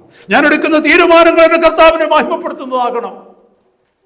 എല്ലാറ്റിനകത്തും ജീവിതത്തിലുള്ള ഒറ്റ ലക്ഷ്യം മാത്രം, ക്രിസ്തുവിനെ ഉയർത്തുക.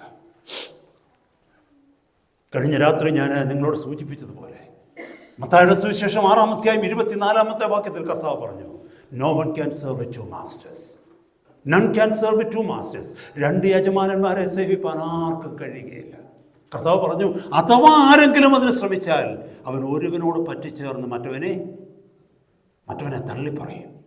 അപ്പൊ ഈ രണ്ടുപേരെയും കൂടെ ഒരുമിച്ച് ചേർത്ത് പോകാൻ പറ്റത്തില്ല. സഹോദരന്മാരെ, അവിടെ പറയുന്ന മാമോനെയും ദൈവത്തെയും സേവിപ്പാൻ ആർക്കും കഴിയുകയില്ല. അവിടെ കർത്താവിന് വേണേ ഈസി ആയിട്ട് എഴുതാൻ വരുന്നത് സാത്താനെയും ദൈവത്തെയും. അതാകുമ്പോൾ കുറെ കൂടെ ലോജിക്കായിട്ട് നമുക്ക് ഓരോരുത്തർക്കും തോന്നും, അല്ലേ? സാത്താനെയും ദൈവത്തെയും സേവിപ്പാൻ്റെ കോണം ആർക്കും കഴിയുകയില്ലെന്ന് പറഞ്ഞാൽ നമ്മളെല്ലാവരും കൈയടിക്കും. നമ്മൾ പറയും 100 out of 100. കർത്താവ് പറഞ്ഞത് ശരിയാണ്. പക്ഷെ സാത്താൻ എന്നുള്ള വാക്കല്ല കർത്താവ് ഉപയോഗിച്ചത്, മാമോൻ എന്നുള്ള വാക്കാ. Material world. Mammon stands for money, പണം, ധനം. അതിൻ്റെ അർത്ഥം ഇങ്ങനെയാണ് വായിക്കേണ്ടത്: ദൈവത്തെയും ധനത്തെയും ഒരുപോലെ സേവിപ്പാൻ ആർക്കും കഴിയുകയില്ല. നമ്മൾ ആരെയെങ്കിലും ഒരാളെ സ്നേഹിച്ചാൽ മറ്റേയാളിനെ ഉപേക്ഷിക്കും. ഇന്ന് രാത്രി നമ്മൾ ശാന്തമായി ചിന്തിക്കേണ്ടത്, ഞാൻ ഇതിനെ രണ്ടിനെയും കൂടെ ഒരുമിച്ചാണോ കൊണ്ട് നടക്കുന്നത്? ഞാൻ ധനത്തെയും ദൈവത്തെയും ഒരുപോലെ സ്നേഹിക്കുന്ന വ്യക്തിയാണോ? ഒന്ന് ചിന്തിച്ചേ. ഹല്ലേലൂയ. എൻ്റെ ജീവിതത്തിൽ സ്വാധീനം ഇതിൽ ആർക്കാണ്? ദൈവത്തിനാണോ സ്വാധീനം, അതോ ധനത്തിനാണോ, ഈ മെറ്റീരിയൽ വേൾഡിനാണോ, ഈ ലോകത്തിലുള്ള സുഖഭോഗങ്ങൾക്ക് വേണ്ടിയാണോ? നമ്മൾ ധനത്തെ സേവിക്കുക എന്നാ പറയുന്നത്, സെർവ്. അപ്പൊ നമ്മൾ ധനത്തെ സെർവ് ചെയ്യുന്നുണ്ടോ? അതിൻ്റെ തെളിവ് എന്താണെന്നറിയാമോ? നമ്മൾ ധനത്തിന് വേണ്ടി ജീവിക്കുക. രാവിലെ മുതൽ വൈകുന്നേരം വരെയും ധനത്തെക്കുറിച്ചുള്ള ചിന്ത, എങ്ങനെ കുറച്ചുകൂടെ പൈസ ഉണ്ടാക്കാൻ പറ്റും, ഇത് പോരാ, കുറച്ചുകൂടെ വേണം. പണം പറയുന്നിടത്ത് നമ്മൾ പോകും. ഒരു പക്ഷേ നമ്മൾ ഈ ദേശത്ത് കടന്നു പോകുന്നതിന്റെ പിന്നിലെ ചേതോവികാരം അതായിരിക്കും, നാട്ടിൽ കിട്ടുന്നതിനേക്കാൾ കുറച്ചുകൂടെ പണം ഇവിടെ കിട്ടും. അപ്പൊ പണം പറഞ്ഞു UK പോകാൻ, നമ്മൾ UK പറന്നു. അതിന്റെ പിന്നിൽ ദൈവം പ്രവർത്തിച്ചോ? ദൈവം പറഞ്ഞു, നീ UK പോകും, നിന്നെ കൊണ്ട് എനിക്ക് ആ ദേശത്ത് ആവശ്യമുണ്ട്. പണം പറഞ്ഞു, ഈ ധനം പറഞ്ഞു, money said to you that job is better than this job. ഞാൻ ജോലി മാറിയത് പണത്തിന് വേണ്ടിയാണോ, അതോ ദൈവിക ആലോചന പ്രകാരമാണോ? കുറച്ചുകൂടെ എനിക്ക് ഫ്രീ സമയം കിട്ടും കർത്താവിന് വേണ്ടി പ്രവർത്തിപ്പാൻ. അതല്ലെങ്കിൽ മറ്റേതെങ്കിലും ഒരു വിഷയത്തിൽ ദൈവിക ആലോചന എനിക്ക് കിട്ടി, അവിടെ നിന്നെ കൊണ്ട് എനിക്ക് ആവശ്യമുണ്ട്. അവിടെയാകുമ്പോൾ ഹല്ലേലൂയ, എൻ്റെ വഴിയിൽ നിന്ന് വ്യതിചലിക്കാതെ നിനക്ക് ജീവിക്കാൻ പറ്റും. ചിലരുണ്ട് സൂപ്പർ മാർക്കറ്റിൽ ചില പ്രത്യേക ജോലി കളഞ്ഞിട്ട് അവർ പോയവരുണ്ട്. എന്താണെന്നറിയാമോ? അല്ലെങ്കിൽ കോർണർ ഷോപ്പുകളിലൊക്കെ, മദ്യം വിൽക്കുന്ന കടകളിലൊക്കെ നിന്ന് മദ്യവിൽപ്പന നടത്തിക്കൊണ്ടിരുന്നവർ കർത്താവിനെ അറിഞ്ഞു കഴിഞ്ഞപ്പോൾ അവരുടെ നല്ല ശമ്പളം കിട്ടുന്ന ജോലി, അല്ലെങ്കിൽ പബ്ബിൽ ജോലി ചെയ്തുകൊണ്ടിരുന്നവർ, ബട്ട്ലേഴ്സായിട്ട് ജോലി ചെയ്തുകൊണ്ടിരുന്നവർ, കർത്താവിനെ അറിഞ്ഞു കഴിഞ്ഞപ്പോൾ നല്ല ശമ്പളം കിട്ടിക്കൊണ്ടിരുന്ന ജോലി, നല്ല പരിചയമുള്ള ജോലി, നല്ല കോമ്പറ്റീറ്റീവ് ആയിരിക്കുന്ന ജോലി കളഞ്ഞിട്ട് പോയി. എന്തിനാണെന്നറിയാമോ? കർത്താവിൻ്റെ വചനം പറഞ്ഞിരിക്കുന്നത്, ഹല്ലേലൂയ, ആ ജോലിയിൽ ഞാൻ നിന്ന് കഴിഞ്ഞാൽ ഞാൻ പാപികളുടെ വഴിയിലാണ് നിൽക്കുന്നത്. ഞാൻ പാപികൾക്ക് അത് സപ്ലൈ ചെയ്യുന്ന വ്യക്തിയാ. ഒരു ദൈവവേദന നിൽക്കേണ്ട സ്റ്റോറിലല്ല ഞാൻ നിൽക്കുന്നത്. ഒരു ദൈവവേദന കൊടുക്കേണ്ട കാര്യമല്ല ഞാൻ കൊടുക്കുന്നത്. ഒരു ദൈവവേദന പ്രൊമോട്ട് ചെയ്യേണ്ട ബിസിനസ്സിനെയല്ല ഞാൻ പ്രൊമോട്ട് ചെയ്യുന്നത്. ദൈവവചനത്തിന് വിരുദ്ധമായതുകൊണ്ട്, ഞാനത് ഉപയോഗിക്കാത്തതായതുകൊണ്ട്, അത് മറ്റൊരാൾക്ക് ഉപയോഗിക്കുവാൻ കൊടുക്കാൻ എനിക്ക് ധാർമ്മികമായ ഒരവകാശമില്ല. സോ ഞാൻ ഈ ജോലി വിടുകയാണ്. ദൈവിക ആലോചനയാണ്. കൂടുതൽ ശമ്പളം കിട്ടാനല്ല പോയത്. ഞാനൊരു കാര്യം ചോദിക്കുന്നു ഇതാ സഹോദരങ്ങളെ, my children, I am asking you, why are you after a particular professional course? Is it because it is more advancing and more prospective in terms of monetary benefits, or it appears to be good for you that you can be a witness for Christ in that particular area of profession? നമ്മൾ ചില പ്രത്യേക കാര്യങ്ങൾ, കുഞ്ഞുങ്ങൾ പ്രത്യേക കോഴ്സുകൾ എടുത്ത് പഠിക്കുവാൻ ആഗ്രഹിക്കുന്നത് എന്തിനാണ്? മറ്റുള്ള കോഴ്സുകളെക്കാൾ കൂടുതൽ, മറ്റുള്ള ജോലിയേക്കാൾ കൂടുതൽ ജോലി സാധ്യതകൾ കൂടുതലുണ്ട്, കൂടുതൽ മോണിറ്ററി ബെനിഫിറ്റ്സ്, പണം എനിക്ക് കൂടുതലായിട്ട് കിട്ടും, എനിക്ക് വളരെ പ്രബലനായിട്ട് അല്ലെങ്കിൽ വളരെ ഉന്നതമായ സാമ്പത്തിക ചുറ്റുപാടുകളിൽ വളരാം എന്നുള്ള ആഗ്രഹം കൊണ്ടാണോ? അതോ ആ പ്രൊഫഷനിൽ എനിക്ക് കുറച്ചുകൂടെ കർത്താവിൻ്റെ സാക്ഷിയായി നിൽപ്പാൻ പറ്റും? ഞാൻ ചില എക്സാമ്പിൾസ് നമ്മുടെ അടുത്ത് പറയുക. ഹൗ ഡു വി സെർവ് മണി? പണത്തെ എങ്ങനെയാണ് നമ്മൾ സെർവ് ചെയ്യുന്നത് എന്നുള്ളത് നമ്മുടെ മൈൻഡ് ആറ്റിറ്റ്യൂഡാണ്. ഞാനൊരു കാര്യം ചോദിക്കട്ടെ, പണം ഉണ്ടാക്കാൻ വേണ്ടി നമ്മളെ ആരെങ്കിലും ഫോഴ്സ് ചെയ്യേണ്ട കാര്യമുണ്ടോ? നമ്മൾ എത്ര സന്തോഷത്തോടെയാണ് പണം ഉണ്ടാക്കാനായിട്ട് ഓടുന്നത് അല്ലേ? 8 മണിക്കൂർ ജോലി ചെയ്യുന്നവരാ, ആ 8 മണിക്കൂർ അടുത്ത ഒരു 8 മണിക്കൂർ അവിടെ തന്നെ ജോലി ചെയ്യാമെന്ന് പറഞ്ഞു കഴിഞ്ഞാൽ നമ്മൾ നിൽക്കും. 3 ഇരട്ടി ശമ്പളം തരാമെന്ന് പറഞ്ഞു കഴിഞ്ഞാൽ ഹാപ്പി ആയിട്ട് നമ്മൾ ആരെങ്കിലും പറയുമ്പോൾ എനിക്ക് തലചുറ്റുന്നില്ല. നമ്മൾ അടുത്ത ഒരു ഷിഫ്റ്റ് അവിടെ നിന്ന് ജോലി ചെയ്യും. കാരണം if you get 3 times of salary there, 3 ഇരട്ടി ശമ്പളം കൂടെ തരാമെന്ന് ആ എംപ്ലോയർ നമ്മളോട് പറയുകയാണെങ്കിൽ അടുത്ത ഒരു ഷിഫ്റ്റ് കൂടെ നമ്മൾ ചെയ്യും, ഇല്ലേ? ആരെങ്കിലും നിർബന്ധിച്ചിട്ടാണോ ചെയ്യുന്നത്? നമ്മൾ സന്തോഷത്തോടെയാണ് സെർവ് ചെയ്യുന്നത്. ആരെ? ധനത്തെ.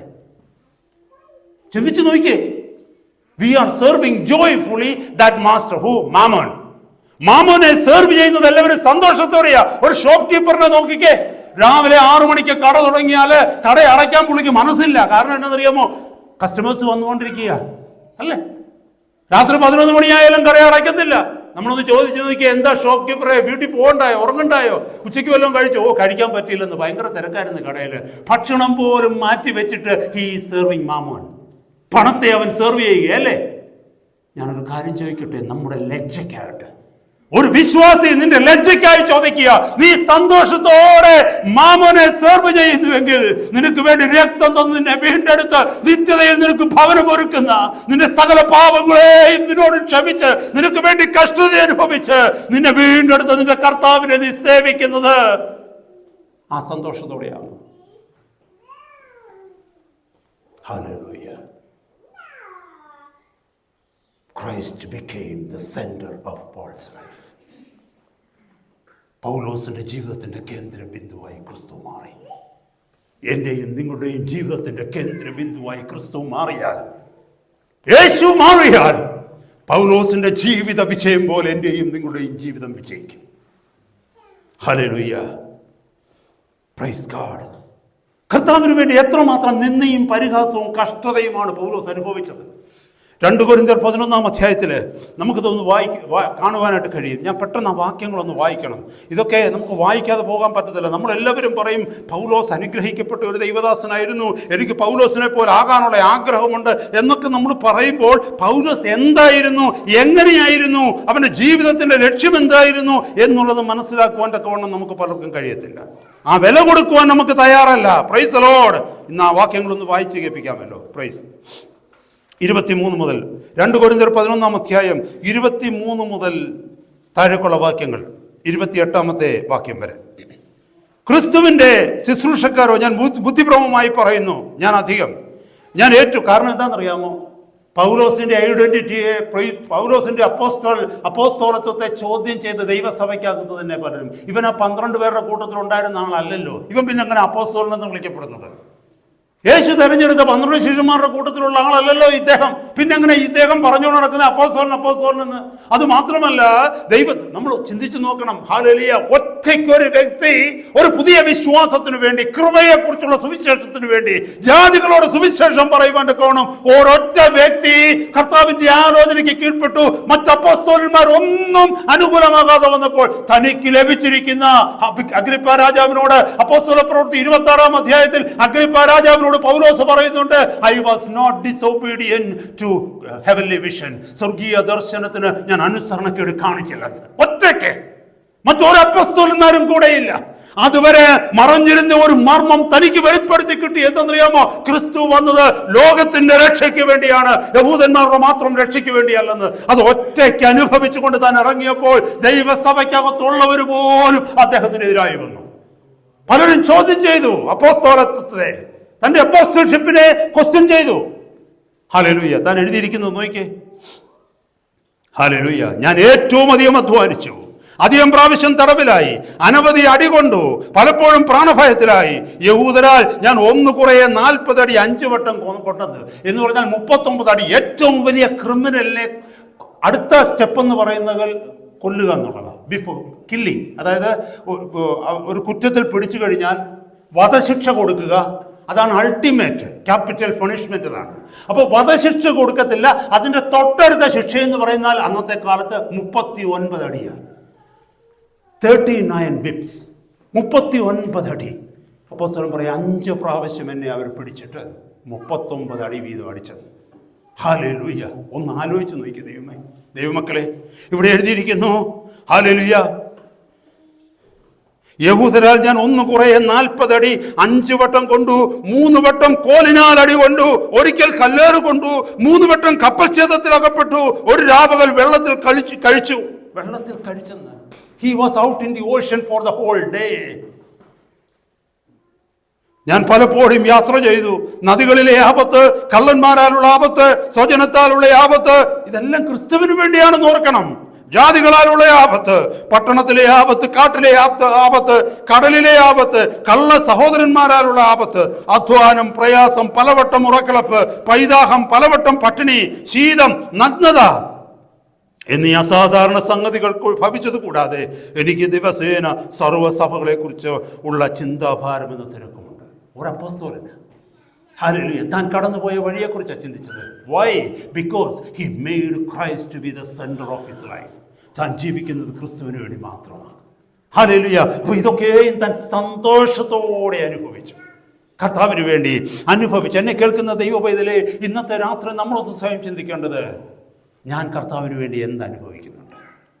നമ്മുടെ ഭാര്യ, ഞാൻ എൻ്റെ ഭാര്യയെ സ്നേഹിക്കുന്നു എന്ന് പറഞ്ഞാൽ എൻ്റെ തെളിവ്, എൻ്റെ ഭാര്യയ്ക്ക് വേണ്ടി കഷ്ടപ്പെടാൻ ഞാൻ തയ്യാറാണ്. അവൾ പറയുന്നതൊക്കെ, അല്ലെങ്കിൽ എൻ്റെ ഭാര്യ പറയുന്നതൊക്കെ അവൾക്ക് ചെയ്തു കൊടുക്കുവാനൊക്കെ വണ്ണം ഞാൻ തയ്യാറാണ്. എൻ്റെ ഭാര്യയ്ക്ക് സുഖമില്ലാതെ വന്നു കഴിഞ്ഞാൽ അവളുടെ കൂടെ ഇരിക്കാൻ, അവളെ കംഫർട്ട് ചെയ്യുവാൻ, അവൾക്ക് ആഹാരം ഉണ്ടാക്കി കൊടുക്കാൻ, ഇതിനൊക്കെ എനിക്ക് കഴിയും. കാരണം ഐ ലവ് ഹർ. നമ്മുടെ കുഞ്ഞുങ്ങളെ നമ്മൾ സ്നേഹിക്കുന്നു എന്ന് പറഞ്ഞാൽ അതിന്റെ അർത്ഥം നിങ്ങൾക്ക് ഓരോരുത്തർക്കും അറിയാമല്ലോ സഹോദരങ്ങളെ, അവർക്ക് വേണ്ടി എന്ത് കഷ്ടവും നമ്മൾ സഹിക്കും. അവർക്ക് വേണ്ടി ചെലവഴിക്കുന്ന പണത്തിന്റെ കണക്ക് നമ്മൾ എഴുതി വെക്കത്തില്ല. ഇവിടെ എഴുതി വെക്കുന്ന ഒരൊറ്റ മാതാപിതാക്കളുണ്ടോ? എന്റെ കുഞ്ഞിന് വേണ്ടി ഞാൻ ഇത്രയും സ്പെൻഡ് ചെയ്തെന്ന് പറഞ്ഞ് അവർക്ക് വാങ്ങിച്ചു കൊടുക്കുന്ന ചോക്ലേറ്റ്, അവർക്ക് വാങ്ങിച്ചു കൊടുക്കുന്ന ഒരു കുപ്പി വെള്ളം, അവർക്ക് കൊടുക്കുന്ന ബസ് ടിക്കറ്റിന്റെ പൈസ, അവർക്ക് കൊടുക്കുന്ന സ്കൂൾ ഫീസ്, അവർക്ക് വാങ്ങിക്കുന്ന ഭക്ഷണത്തിന്റെ കണക്ക് എഴുതി വെക്കുന്ന ഒരു പേരന്റ് ഇവിടെ ഉണ്ടോ? നമ്മൾ എഴുതി വെക്കത്തില്ല, കണക്കില്ലാതെ അവർക്ക് കൊടുക്കും. കാരണം നമ്മൾ അവരെ സ്നേഹിക്കുന്നുണ്ട്. നാം കർത്താവിനെ സ്നേഹിക്കുന്നു എന്നുള്ളതിന് തെളിവ് എന്താ സഹോദര സഹോദരി? ഇവിടെ ഇരിക്കുന്ന ഓരോരുത്തരും എന്നോടൊന്ന് പറഞ്ഞേ, ഞാൻ കർത്താവിനെ സ്നേഹിക്കുന്നു എന്ന് നീ പറയുമ്പോൾ അതിന് തെളിവ് എന്താണെന്ന് ഞാൻ ചോദിക്കുക. കർത്താവ് എന്നോട് ചോദിക്കുക. ഞാൻ കർത്താവിന്റെ ദാസനാണെന്ന് പറയുമ്പോൾ, കർത്താവിന്റെ ദാസിയാണെന്നൊരു ഭക്തയേറ്റ് പറയുമ്പോൾ, ഷോ മീ നീ കർത്താവിനെ സ്നേഹിക്കുന്നു എന്നുള്ള തെളിവെന്താ? പൗലോസിന്റെ ജീവിതത്തിന്റെ രഹസ്യത്തിന്റെ ഒരു വശമാണ് നമ്മളിപ്പോൾ പഠിച്ചത്. Christ became the center of his life. He lived for Christ. He served Christ. He never served Mammon. He never served the world, because everything of his life was revolving around Christ. ഇന്നത്തെ രാത്രി നമുക്ക് ആ മാറ്റം വരുത്താൻ പറ്റും. ഏൽപ്പിച്ചു കൊടുക്കുക. ഇന്ന് വൈകിട്ട് ഒരു പ്രിയപ്പെട്ടവനുമായിട്ട് ഞാൻ സംസാരിച്ചപ്പോൾ എന്നോട് പറയുക, പാസ്റ്റർ സത്യമാണ്, ഈ ലോകത്തിൽ കിടന്ന് അധ്വാനിക്കുന്നതൊക്കെ വെറുതെ. ഞാൻ ചോദിച്ച സഹോദരൻ ഇപ്പോഴാണ് ഇതൊക്കെ മനസ്സിലായി. എന്താ പ്രയോജനം? പറ, എന്താ പ്രയോജനം? നമ്മുടെ മുമ്പിൽ എല്ലാം ഉണ്ടായിരുന്നവർ ഒന്നുമില്ലാത്തവരെ പോലെ എഴയുന്നത് കാണുമ്പോൾ, ഒരു സ്പൂൺ കഞ്ഞിക്ക് വേണ്ടി നിസ്സഹായരായി വാപൊളിച്ച് കിടക്കുന്നത് കാണുമ്പോൾ, കുബേരപുത്രന്മാർ, മൾട്ടി മില്യണേഴ്സ് ഒരു സ്പൂൺ കഞ്ഞിക്ക് വേണ്ടി, ഒരു സ്കൂപ്പ് ഭക്ഷണത്തിന് വേണ്ടി വാവൊളിച്ചുകൊണ്ട് നിസ്സഹായരായി കിടക്കുന്ന കാണുമ്പോൾ, നിന്റെ ജീവിതകാലത്തിൽ നീ നേടിയതും നീ ഉണ്ടാക്കിയതും നീ അധ്വാനിച്ചതും എന്തു പ്രയോജനം നിനക്ക്? ഇനിയെങ്കിലും തിരിച്ചറിഞ്ഞില്ലെങ്കിൽ ജീവിതം വലിയ അപകടത്തിലേക്ക്. For Paul, Christ became the center. സമയം ഒത്തിരി മുന്നോട്ട് പോകുന്നുണ്ട്, ഞാൻ പെട്ടെന്ന് ഷോർട്ട് ചെയ്ത് മുന്നോട്ട് പോകുക. Number 3, total surrender and obedience. പൗലോസിന്റെ ജീവിതം നമ്മൾ പഠിക്കുക. മൂന്നാമത്തെ പോയിന്റ്, സമ്പൂർണ്ണ സമർപ്പണവും അനുസരണവുമായിരുന്നു പൗലോസിന്. Total surrender and obedience. He didn't hold anything back. Real conversion leads to total submission. He didn't hold anything back. ജീവിതത്തിൽ ഒന്നും അവൻ മാറ്റിവെച്ചില്ല. കർത്താവിന് എല്ലാം ഒരുമിച്ച് സമർപ്പിച്ചു, പൂർണ്ണമായി സമർപ്പിച്ചു. പലപ്പോഴും നമ്മുടെ ജീവിതത്തിൽ നമ്മൾ ചില ഏരിയകൾ സമർപ്പിക്കത്തില്ല ദൈവത്തോട്. ചില ഏരിയകളിൽ ദൈവത്തിന് സ്വാധീനം നമ്മൾ കൊടുക്കത്തില്ല. എന്ന് പറഞ്ഞാൽ 4 മുറിയുള്ള ഒരു വീടാണെങ്കിൽ 3 മുറിയിലും കർത്താവിനെ കയറാൻ പറ്റും. പക്ഷെ ഒരു മുറി എൻ്റെ പ്രൈവറ്റ് റൂം, അവിടെ ഞാൻ കയറ്റത്തില്ല. കാരണം കർത്താവിനെ കാണാൻ പറ്റാത്ത പലതും ആ മുറിക്കകത്തുണ്ട്. അതുപോലെ നമ്മുടെ ജീവിതത്തിലും കർത്താവിന് എത്താൻ പറ്റാത്ത ചില ഏരിയകൾ നമ്മുടെ ഹൃദയത്തിൻ്റെ ഉള്ളിലുണ്ട്, നമ്മുടെ പ്രൈവറ്റ് ലൈഫിലുണ്ട്. We don't want God to deal there. കാരണം ദൈവവചനത്തിന് വിരുദ്ധമായ, കർത്താവിന് കടന്നു വരുവാൻ കഴിയാത്ത, കർത്താവിൻ്റെ കൂടെ ഇരുന്ന് ചെയ്യുവാൻ കഴിയാത്ത, കർത്താവിൻ്റെ കൂടെ ഇരുന്ന് കാണുവാൻ കഴിയാത്ത, കർത്താവിൻ്റെ കൂടെ ഇരുന്ന് സംസാരിക്കുവാൻ കഴിയാത്ത ചില വിഷയങ്ങൾ നമ്മുടെ ആ ഏരിയയിലുണ്ട്. പക്ഷെ പൗലോസ് അങ്ങനെയല്ല. It was the whole surrender. സമ്പൂർണ്ണ സമർപ്പണമായിരുന്നു.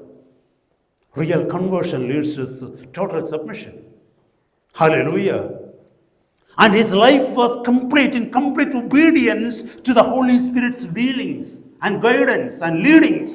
ദൈവത്തിൻ്റെ പരിശുദ്ധാത്മാവ് തന്നോട് എന്ത് പറയുന്നുവോ, ദൈവത്തിൻ്റെ പരിശുദ്ധാത്മാവിൻ്റെ ശബ്ദം എന്ന് പറയുന്നത് it is the voice of Jesus Christ in him.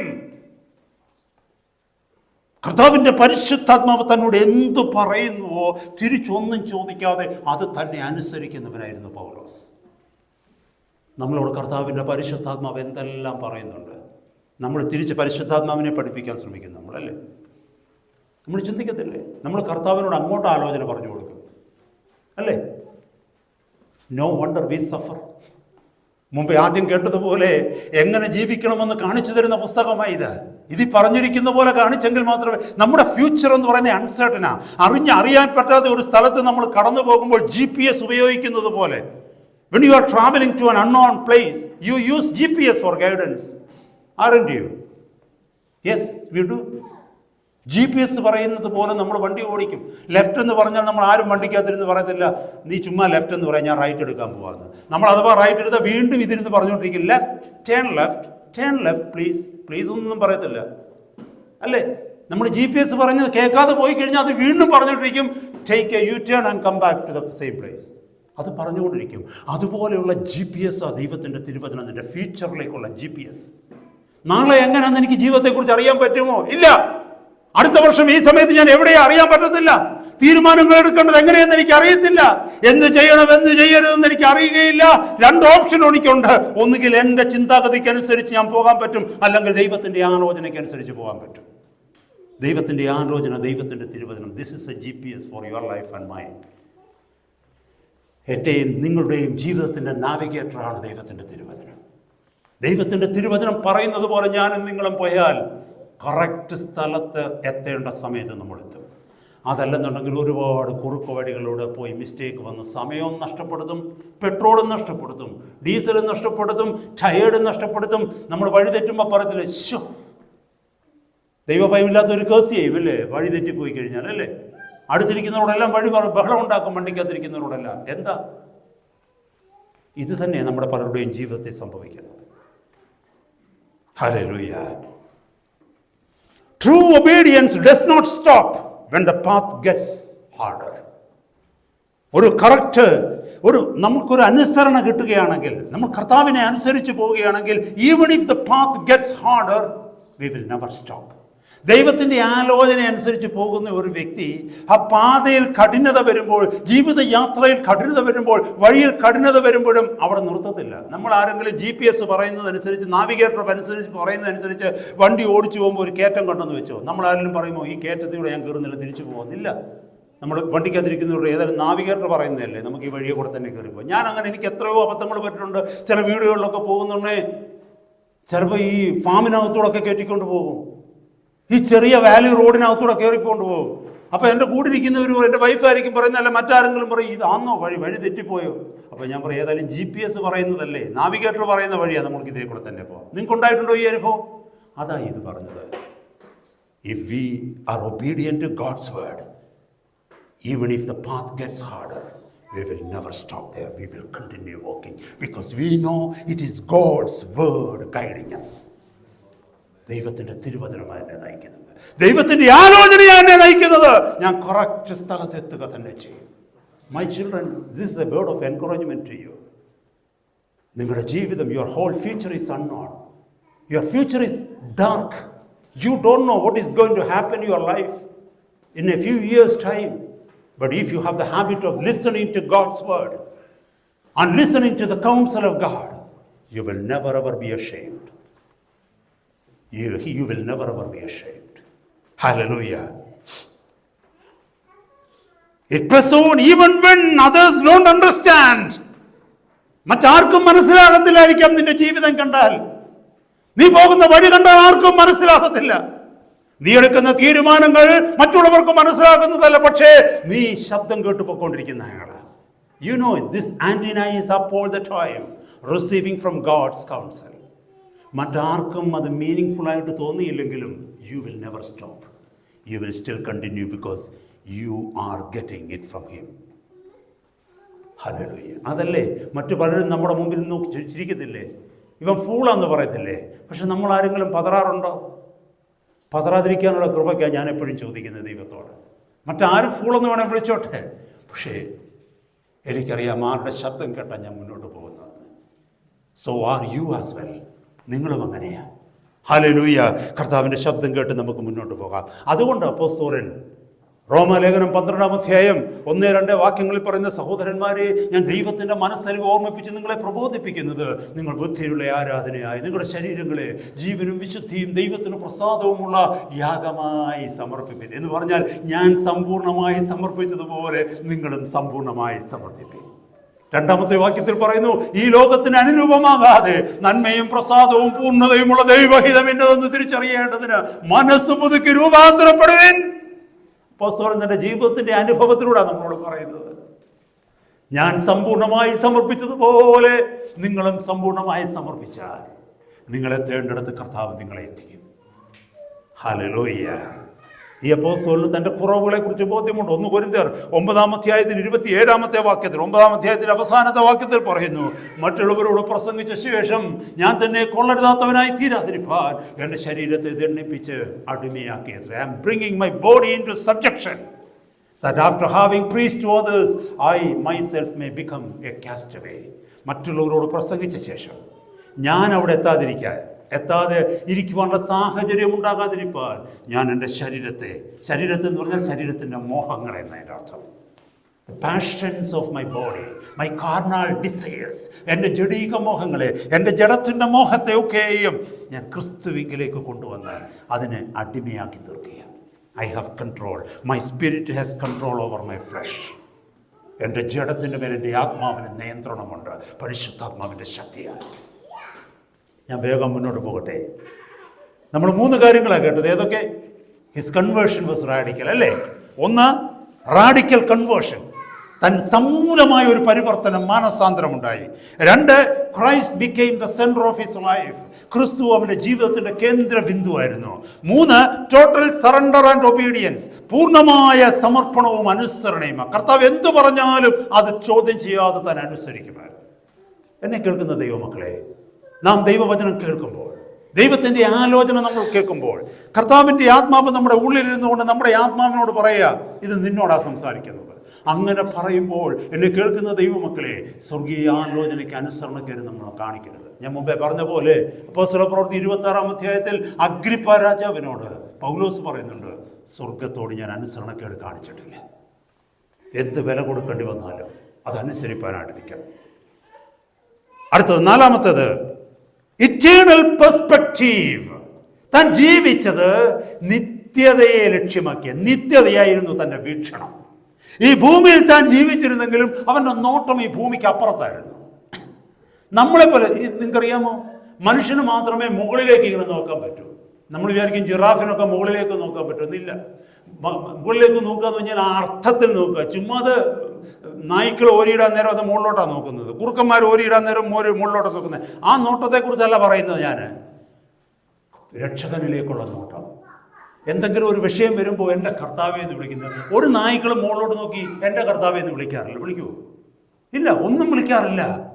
എന്ന് പറഞ്ഞാൽ അൾട്ടിമേറ്റ് ഡിപ്പെൻഡൻസ്. അത് മനുഷ്യന് മാത്രമേ പറ്റൂ. മറ്റെല്ലാം എന്താണെന്നറിയാമോ? മൃഗങ്ങളെ നോക്കിയേ, കോഴിക്കുഞ്ഞുങ്ങൾ നടക്കുന്നുണ്ടല്ലോ, താഴോട്ട് നോക്കിക്കൊണ്ടോ നടക്കുന്നത്. പിഗ് നടക്കുന്ന കണ്ടിട്ടില്ല, താഴോട്ട് നോക്കിക്കൊണ്ടോ നടക്കുന്നത്. What can I get out of here? പക്ഷെ ഇന്ന് അനേകം മനുഷ്യരും താഴേക്ക് നോക്കിയാൽ നടക്കുന്നത്. What can I get out of here? ഈ ലോകത്തിൽ ജീവിക്കുന്നതിനും മരിക്കുന്നതിന് മുമ്പ് എനിക്ക് എന്തൊക്കെ നേടാൻ പറ്റും? ഫൂൾ! കർത്താവ് ചോദിക്കുന്നു, ഇന്ന് രാത്രി നിന്റെ ആത്മാവിനെ ഞാൻ നിന്നോട് ചോദിച്ചാൽ നീ ഒരുക്കി വെച്ചതൊക്കെ ആരനുഭവിക്കും?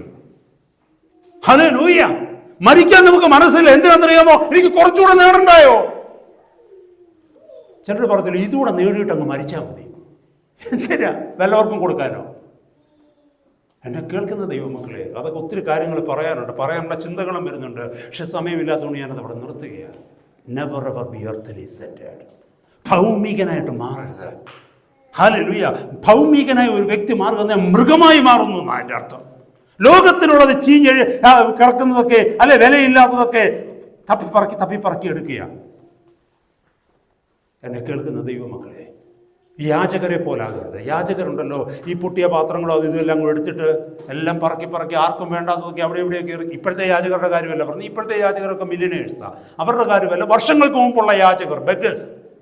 അവർ ഈ വീടുകളുടെയൊക്കെ അവിടെ ഇവിടെ കിടക്കുന്ന എല്ലാം പറക്കിക്കൊണ്ടെല്ലാം പോയിട്ട് ലാസ്റ്റിൽ അവർ ഒന്നിച്ചുകൂടി അവരുടെ ക്യാമ്പിൽ ചെന്നിട്ട് പറയും, എനിക്ക് കൂടുതൽ കിട്ടി. എന്തുവാ? പൊട്ടിയ പ്ലാസ്റ്റിക്. വേറൊരുത്തും പറയോ, എനിക്ക് അത്രയും കിട്ടിയില്ല. എന്തുവാ? പൊട്ടിയ പ്ലാസ്റ്റിക്. നമ്മുടെ പലരുടെയും അതാ. ഒരു പ്രയോജനവുമില്ലാത്ത നാളെ എറിഞ്ഞു കളയേണ്ട പലതിനെയും വെച്ചാൽ നമ്മൾ കണക്ക് കൂട്ടുന്നത്. എനിക്ക് ഒത്തിരി ഉണ്ട് കേട്ടോ, എൻ്റെ ജീവിതം വിജയമായിരുന്നു കേട്ടോ. കുറച്ച് നാളൂടെ വെയിറ്റ് ചെയ്യുക, വിജയമാണോ എന്ന് നമുക്ക് തിരിച്ചറിയാം. Hallelujah. But his life, Paul's life, he has a perspective that was eternal. നിത്യതയിലേക്ക് വീക്ഷണമുള്ളവനായിരുന്നു പൗലോസ്. അവന്റെ ജീവിതം ഭൂമിക്ക് അപ്പുറമായിരുന്നു, ഈ എർത്തിലെ ലൈഫിന് അപ്പുറമായിരുന്നു. Life after death is more important than life on earth. ഈ ഭൗമിക ജീവിതത്തെക്കാൾ വിലയേറിയതും പ്രധാനമുള്ളതുമാണ് ഈ മരണം കഴിഞ്ഞുള്ള ജീവിതം. കാരണം ഈ ഭൂമിയിലെ ജീവിതം ഏറിയാൽ 90 വയസ്സ്, 100 വയസ്സ്, 110 വയസ്സ്, 120 വയസ്സ്, ഒരു 95 വയസ്സ് കഴിയുമ്പോഴത്തേക്ക് നമ്മൾ തന്നെ പറയും, എന്നെ അങ്ങ് എടുത്തോണേ എന്ന്. മടുക്കും. പക്ഷേ ഇത് കഴിഞ്ഞുള്ള ജീവിതം ഇൻഫിനിറ്റായ നിത്യതയാണ്. പൗലോസ് ലക്ഷ്യമാക്കിയത് അവിടെയാണ്. റോമാലേഖനം അടുത്ത 10 മിനിറ്റിനുള്ളിൽ ഞാൻ നിർത്തുവാനായിട്ട് ആഗ്രഹിക്കുന്നു. റോമാലേഖനം 8-ാം അധ്യായം 18-ാമത്തെ വാക്യത്തിൽ മനോഹരമായ ആ വാക്യങ്ങളൊക്കെ വായിക്കാതെ പോയി കഴിഞ്ഞാൽ അത് ഒത്തിരി പ്രയാസം നമുക്ക് ഉണ്ടാക്കുന്നതുകൊണ്ട് ഞാൻ ആ വായിക്കാൻ തന്നെ തീരുമാനിക്കുക. 8-ാം അധ്യായത്തിൻ്റെ 18-ാമത്തെ വാക്യം. See, this is his conviction. ഇതാണ് തൻ്റെ വീക്ഷണം. നോക്കിക്കേ, നമ്മിൽ വെളിപ്പെടുവാനുള്ള തേജസ് വിചാരിച്ചാൽ ഈ കാലത്തിലെ കഷ്ടങ്ങൾ സാരമില്ല എന്ന് ഞാൻ എണ്ണുന്നു. Praise the Lord. Hallelujah. For I reckon means I am confident. For I am confident that the sufferings of this present time are not worthy to be compared with the glory which shall be revealed in us. നമ്മളിൽ വെളിപ്പെടുവാൻ പോകുന്ന തേജസ്സിന്റെ ഘനമോർത്താൽ ഇപ്പോൾ അനുഭവിക്കുന്ന കഷ്ടങ്ങൾ സാരമില്ലെന്നിടുന്നു. പൗലോസിനോട് ചോദിച്ചേ, എന്തിനാ ഈ 39 അടി 5 പ്രാവശ്യം കൊണ്ടത്? കർത്താവ് പറഞ്ഞു, ഇതൊന്നും സാരമില്ലെന്ന് എനിക്ക് കിട്ടാൻ പോകുന്ന തേജസ് ഓർക്കുമ്പോൾ. നമ്മുടെ കുഞ്ഞുങ്ങളോട് ചോദിച്ചേ, എന്തിനാ ഉറക്കളത്തിരുന്ന് ഇങ്ങനെ പഠിക്കുന്നത്? അവർ പറയും, ഇപ്പൊ ഉറക്കളച്ചല്ലേ ഉള്ളൂ, സാരമില്ല, എനിക്ക് വരാൻ പോകുന്ന റിസൾട്ട് ഓർക്കുമ്പോൾ ഈ ഉറക്കളപ്പൊന്നും ഒരു വിഷയമല്ലെന്ന്. ചിന്തിക്കത്തില്ലേ സഹോദരങ്ങളെ?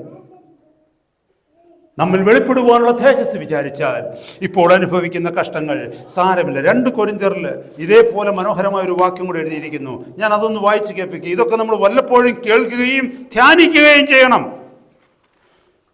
പൗലോസ് 2 കൊരിന്ത്യർ 4-ാം അധ്യായം 17-18 വാക്യങ്ങൾ.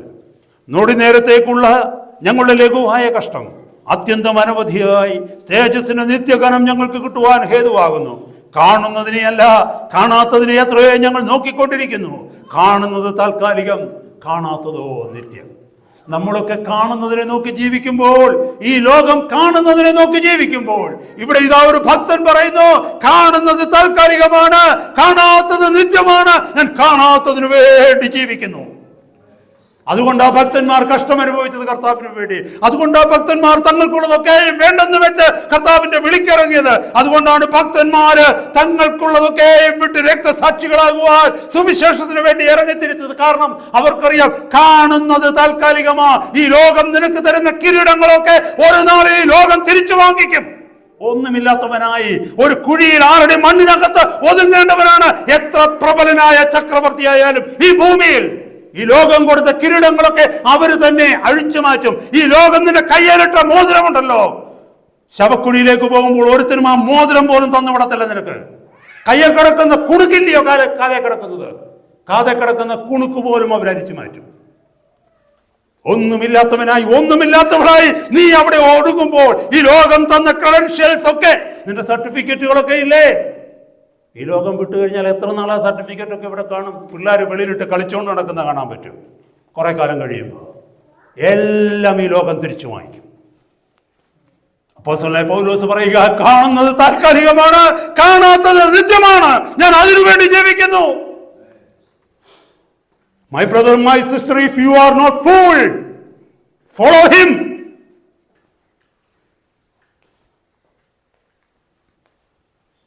ജിം എലിയട്ട് ആണെന്ന് തോന്നുന്നു ഒരു കൊട്ടേഷൻ പറഞ്ഞിട്ടുണ്ട്. He is no fool who gives up what he cannot keep to gain what he cannot lose. I think it is Jim Elliot. He is no fool who gives up what he cannot keep to gain what he cannot lose. എന്ന് പറഞ്ഞാൽ അതിൻ്റെ അർത്ഥം, കയ്യിൽ വെച്ചുകൊണ്ടിരിക്കുവാൻ കഴിയാത്തതിനെ വിടുക. എന്തിന്? കയ്യിൽ വെക്കാൻ കഴിയാത്തതിനെ നേടുവാൻ വേണ്ടി. എന്ന് പറഞ്ഞാൽ നഷ്ടപ്പെടാത്തതിനെ നേടുവാൻ വേണ്ടി നഷ്ടപ്പെടുന്നതിനെ വിട്ടുകളയുന്നവൻ ഭോഷനല്ല. ഇപ്പോൾ മനസ്സിലായോ? സിമ്പിളായിട്ട് പറഞ്ഞു. എന്നും നിലനിൽക്കുന്നതിനെ നേടുവാൻ വേണ്ടി താൽക്കാലികമായതിനെ വിട്ടുകളയുന്നവൻ ഭോഷനല്ലെന്ന്. He is no fool who gives up what he cannot keep to gain what he cannot lose. Gives up means ഉപേക്ഷിക്കുക. അതെ, താൽക്കാലികമായതിനു വേണ്ടി എൻ്റെയും നിങ്ങളുടെയും വിലയേറിയ ജീവിതം നഷ്ടപ്പെടുത്തരുത്. നിത്യമായതിനു വേണ്ടി ആ ലക്ഷ്യത്തിലായിരിക്കണം നമ്മൾ പോവുക. ഹല്ലേലൂയ. നമ്മുടെ നേരത്തേക്കുള്ള ഞങ്ങളുടെ ലഘുവായ കഷ്ടം അത്യന്തം അനവധിയായ തേജസ്സിൻ്റെ നിത്യകരം ഞങ്ങൾക്ക് കിട്ടുവാൻ ഹേതുവാകുന്നു. ഫോർ അവർ ലൈറ്റ് അഫ്ലിക്ഷൻ, ഈ അടി കൊണ്ടത്, കപ്പൽച്ചേതത്തിൽ ഏർപ്പെട്ടത്, കോലുകൊണ്ട് അടി കൊണ്ടത്, മനുഷ്യനെ ഉപദ്രവിച്ചത്, തുപ്പിയതൊക്കെ ഈ ലഘു കഷ്ടമെന്നാണ് പറയുന്നത്. ചെറിയൊരു കഷ്ടം. നമ്മൾ വല്ലതും വന്നല്ലോ അതിൻ്റെ ഫോട്ടോയും എടുത്ത്, പുറത്തെങ്ങാനും ഒരു അടി കൊണ്ടു കഴിഞ്ഞാൽ അതിൻ്റെ ഫോട്ടോയും എടുത്ത് എല്ലായിടത്തും പബ്ലിഷ് ചെയ്ത്, എനിക്ക് അടി കൊണ്ടിട്ടില്ല, നാളെ കൊള്ളുമെന്ന് എനിക്കറിയത്തുമില്ല. പക്ഷെ ഞാൻ പറയുക, നമ്മുടെ മൈൻഡ് ആറ്റിറ്റ്യൂഡ് ഇന്നത്തെ കാലത്ത് പറയുക, നമ്മളതിനെ ഫോക്കസ് ചെയ്യും. ഇവിടെ ഒരു ഭക്തൻ പറയുക, ഇതൊക്കെ ഒരു ചെറിയ ഉറുമ്പുകടി പോലെ ഉണ്ടായിരുന്നു, ഇതാ എനിക്ക് ലഭിക്കാൻ പോകുന്ന തേജസ്സിൻ്റെ ഘനം ഓർക്കുമ്പോൾ. എന്നെ കേൾക്കുന്ന ദൈവമക്കളെ, ഈ ഭക്തനെ നമുക്ക് അനുഗമിക്കണം. ഞാൻ ക്രിസ്തുവിൻ്റെ അനുകാരിയായിരിക്കുന്നത് പോലെ നിങ്ങൾ എൻ്റെ അനുകാരികളാവേ. ഹല്ലേലൂയ. അടുത്ത അവസാനത്തെ പോയിന്റ് 5 മിനിറ്റിനുള്ളിൽ പറഞ്ഞ് ഞാൻ നിർത്തുവാനായിട്ട് ആഗ്രഹിക്കുന്നു. A heart for the lost. നഷ്ടപ്പെട്ടു പോകുന്ന ആത്മാക്കളെക്കുറിച്ചൊരു വലിയ ഭാരം ആ ഭക്തനുണ്ടായിരുന്നു. അതുകൊണ്ടാണ് സുവിശേഷത്തിന് വേണ്ടി അവസാനത്തെ നിമിഷം വരെയും താൻ ഓടിക്കൊണ്ടിരുന്നത്. റോമാലേഖനം 9-ാം അധ്യായത്തിൻ്റെ ഞാൻ ആ വാക്യം ഒന്ന് വായിച്ച് കേൾപ്പിക്കട്ടെ.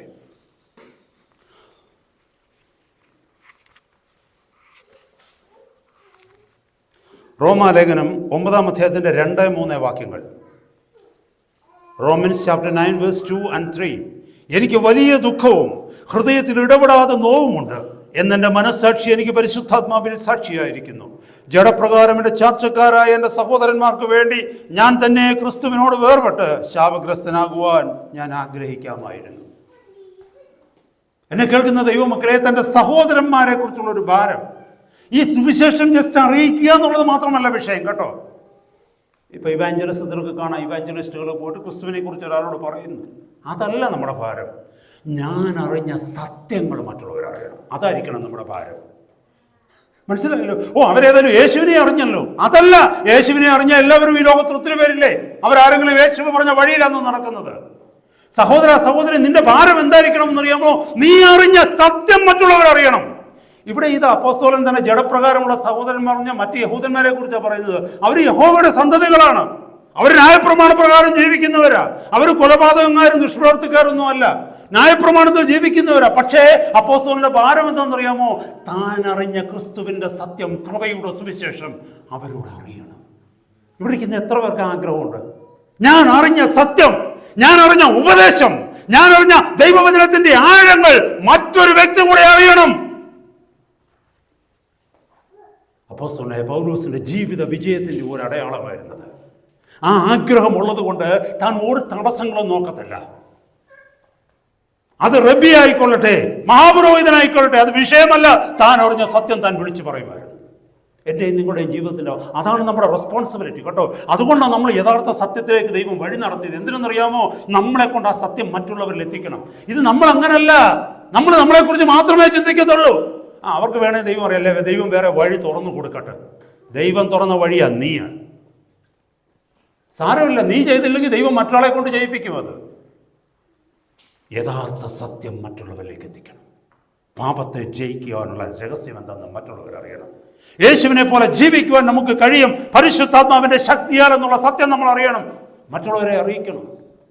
എന്ന് പറഞ്ഞാൽ യേശു കർത്താവ് ജീവിച്ച 100% സ്റ്റാൻഡേർഡ് ലെവലിൽ നമ്മളാകുമെന്നുള്ളതല്ല അർത്ഥം. യേശു കർത്താവ് ജീവിച്ച മാതൃകയിൽ ജീവിക്കാൻ നമുക്ക് കഴിയും. അതാണ് ദാറ്റ് ഈസ് ദ പോയിന്റ്. ഇത് കേൾക്കുന്നവരെ ആരെങ്കിലും പെട്ടെന്ന് പറയും, ഈ മനുഷ്യൻ എന്താ പറയുന്നത്, ഈ മനുഷ്യൻ ദൈവദൂഷണമാണ് പറയുന്നത്, യേശു കർത്താവിനെ പോലെ ജീവിക്കാൻ പറ്റുമെന്ന് പറഞ്ഞാൽ യേശു ജീവിച്ചതുപോലെ 100% ആ അർത്ഥത്തിലല്ല പറഞ്ഞത്. ഹല്ലേലൂയ, അതെൻ്റെ ലക്ഷ്യമാണ്. വലിയ മലയോളം ആ 100%ഓളം എത്തണമെന്നുള്ളത് എൻ്റെ ലക്ഷ്യമാണ്. പക്ഷേ എൻ്റെ ജീവിതം അവസാനിക്കുമ്പോൾ ചിലപ്പം 0.5% ആയിരിക്കും എത്തുന്നത്. പക്ഷേ എൻ്റെ ജീവിതത്തിൻ്റെ ലക്ഷ്യം അതായിരിക്കണം. എന്നെ കേൾക്കുന്ന ദൈവമക്കളെ, ഫോളോ മീ. കർത്താവ് വിളിച്ചതും അതാ അല്ലേ? ഞാൻ ആ ഭാഗത്തേക്കൊന്നും പോകുന്നില്ല. കുറേ വാക്യങ്ങൾ എനിക്ക് ഓർമ്മ വരുന്നു. 1 മിനിറ്റ് കൊണ്ട് ഞാൻ പറഞ്ഞു നിർത്തുവാനായിട്ട് ആഗ്രഹിക്കുന്നു. ഹല്ലേലൂയ. 1 കൊരിന്ത്യർ 11:1 കർത്താവ് പറഞ്ഞു, അപ്പോസ്തലനായ പൗലോസ് പറഞ്ഞു, നമ്മൾ ആദ്യം തുടങ്ങിയത്, ഞാൻ ക്രിസ്തുവിൻ്റെ അനുകാരിയായിരിക്കുന്നത് പോലെ നിങ്ങൾ എൻ്റെ അനുകാരികളായിത്തീരുവേ. തൻ്റെ സുവിശേഷം അതായിരുന്നു മറ്റുള്ളവരോട്. യേശുവിനെ അറിയുക എന്നുള്ളത് മാത്രമല്ല, ഞാൻ എങ്ങനെ അറിഞ്ഞുവോ അതുപോലെ നിങ്ങൾ അറിയണം. ഇപ്പോൾ പോയിന്റ് മനസ്സിലായോ? ഞാൻ ക്രിസ്തുവിൻ്റെ അനുകാരിയായിരിക്കുന്ന പോലെ നിങ്ങൾ എൻ്റെ അനുകാരികളാകുവിൻ എന്ന് പറഞ്ഞാൽ, ഞാൻ ക്രിസ്തുവിനെ എങ്ങനെ അറിഞ്ഞുവോ അതുപോലെ നിങ്ങൾ പറയണം.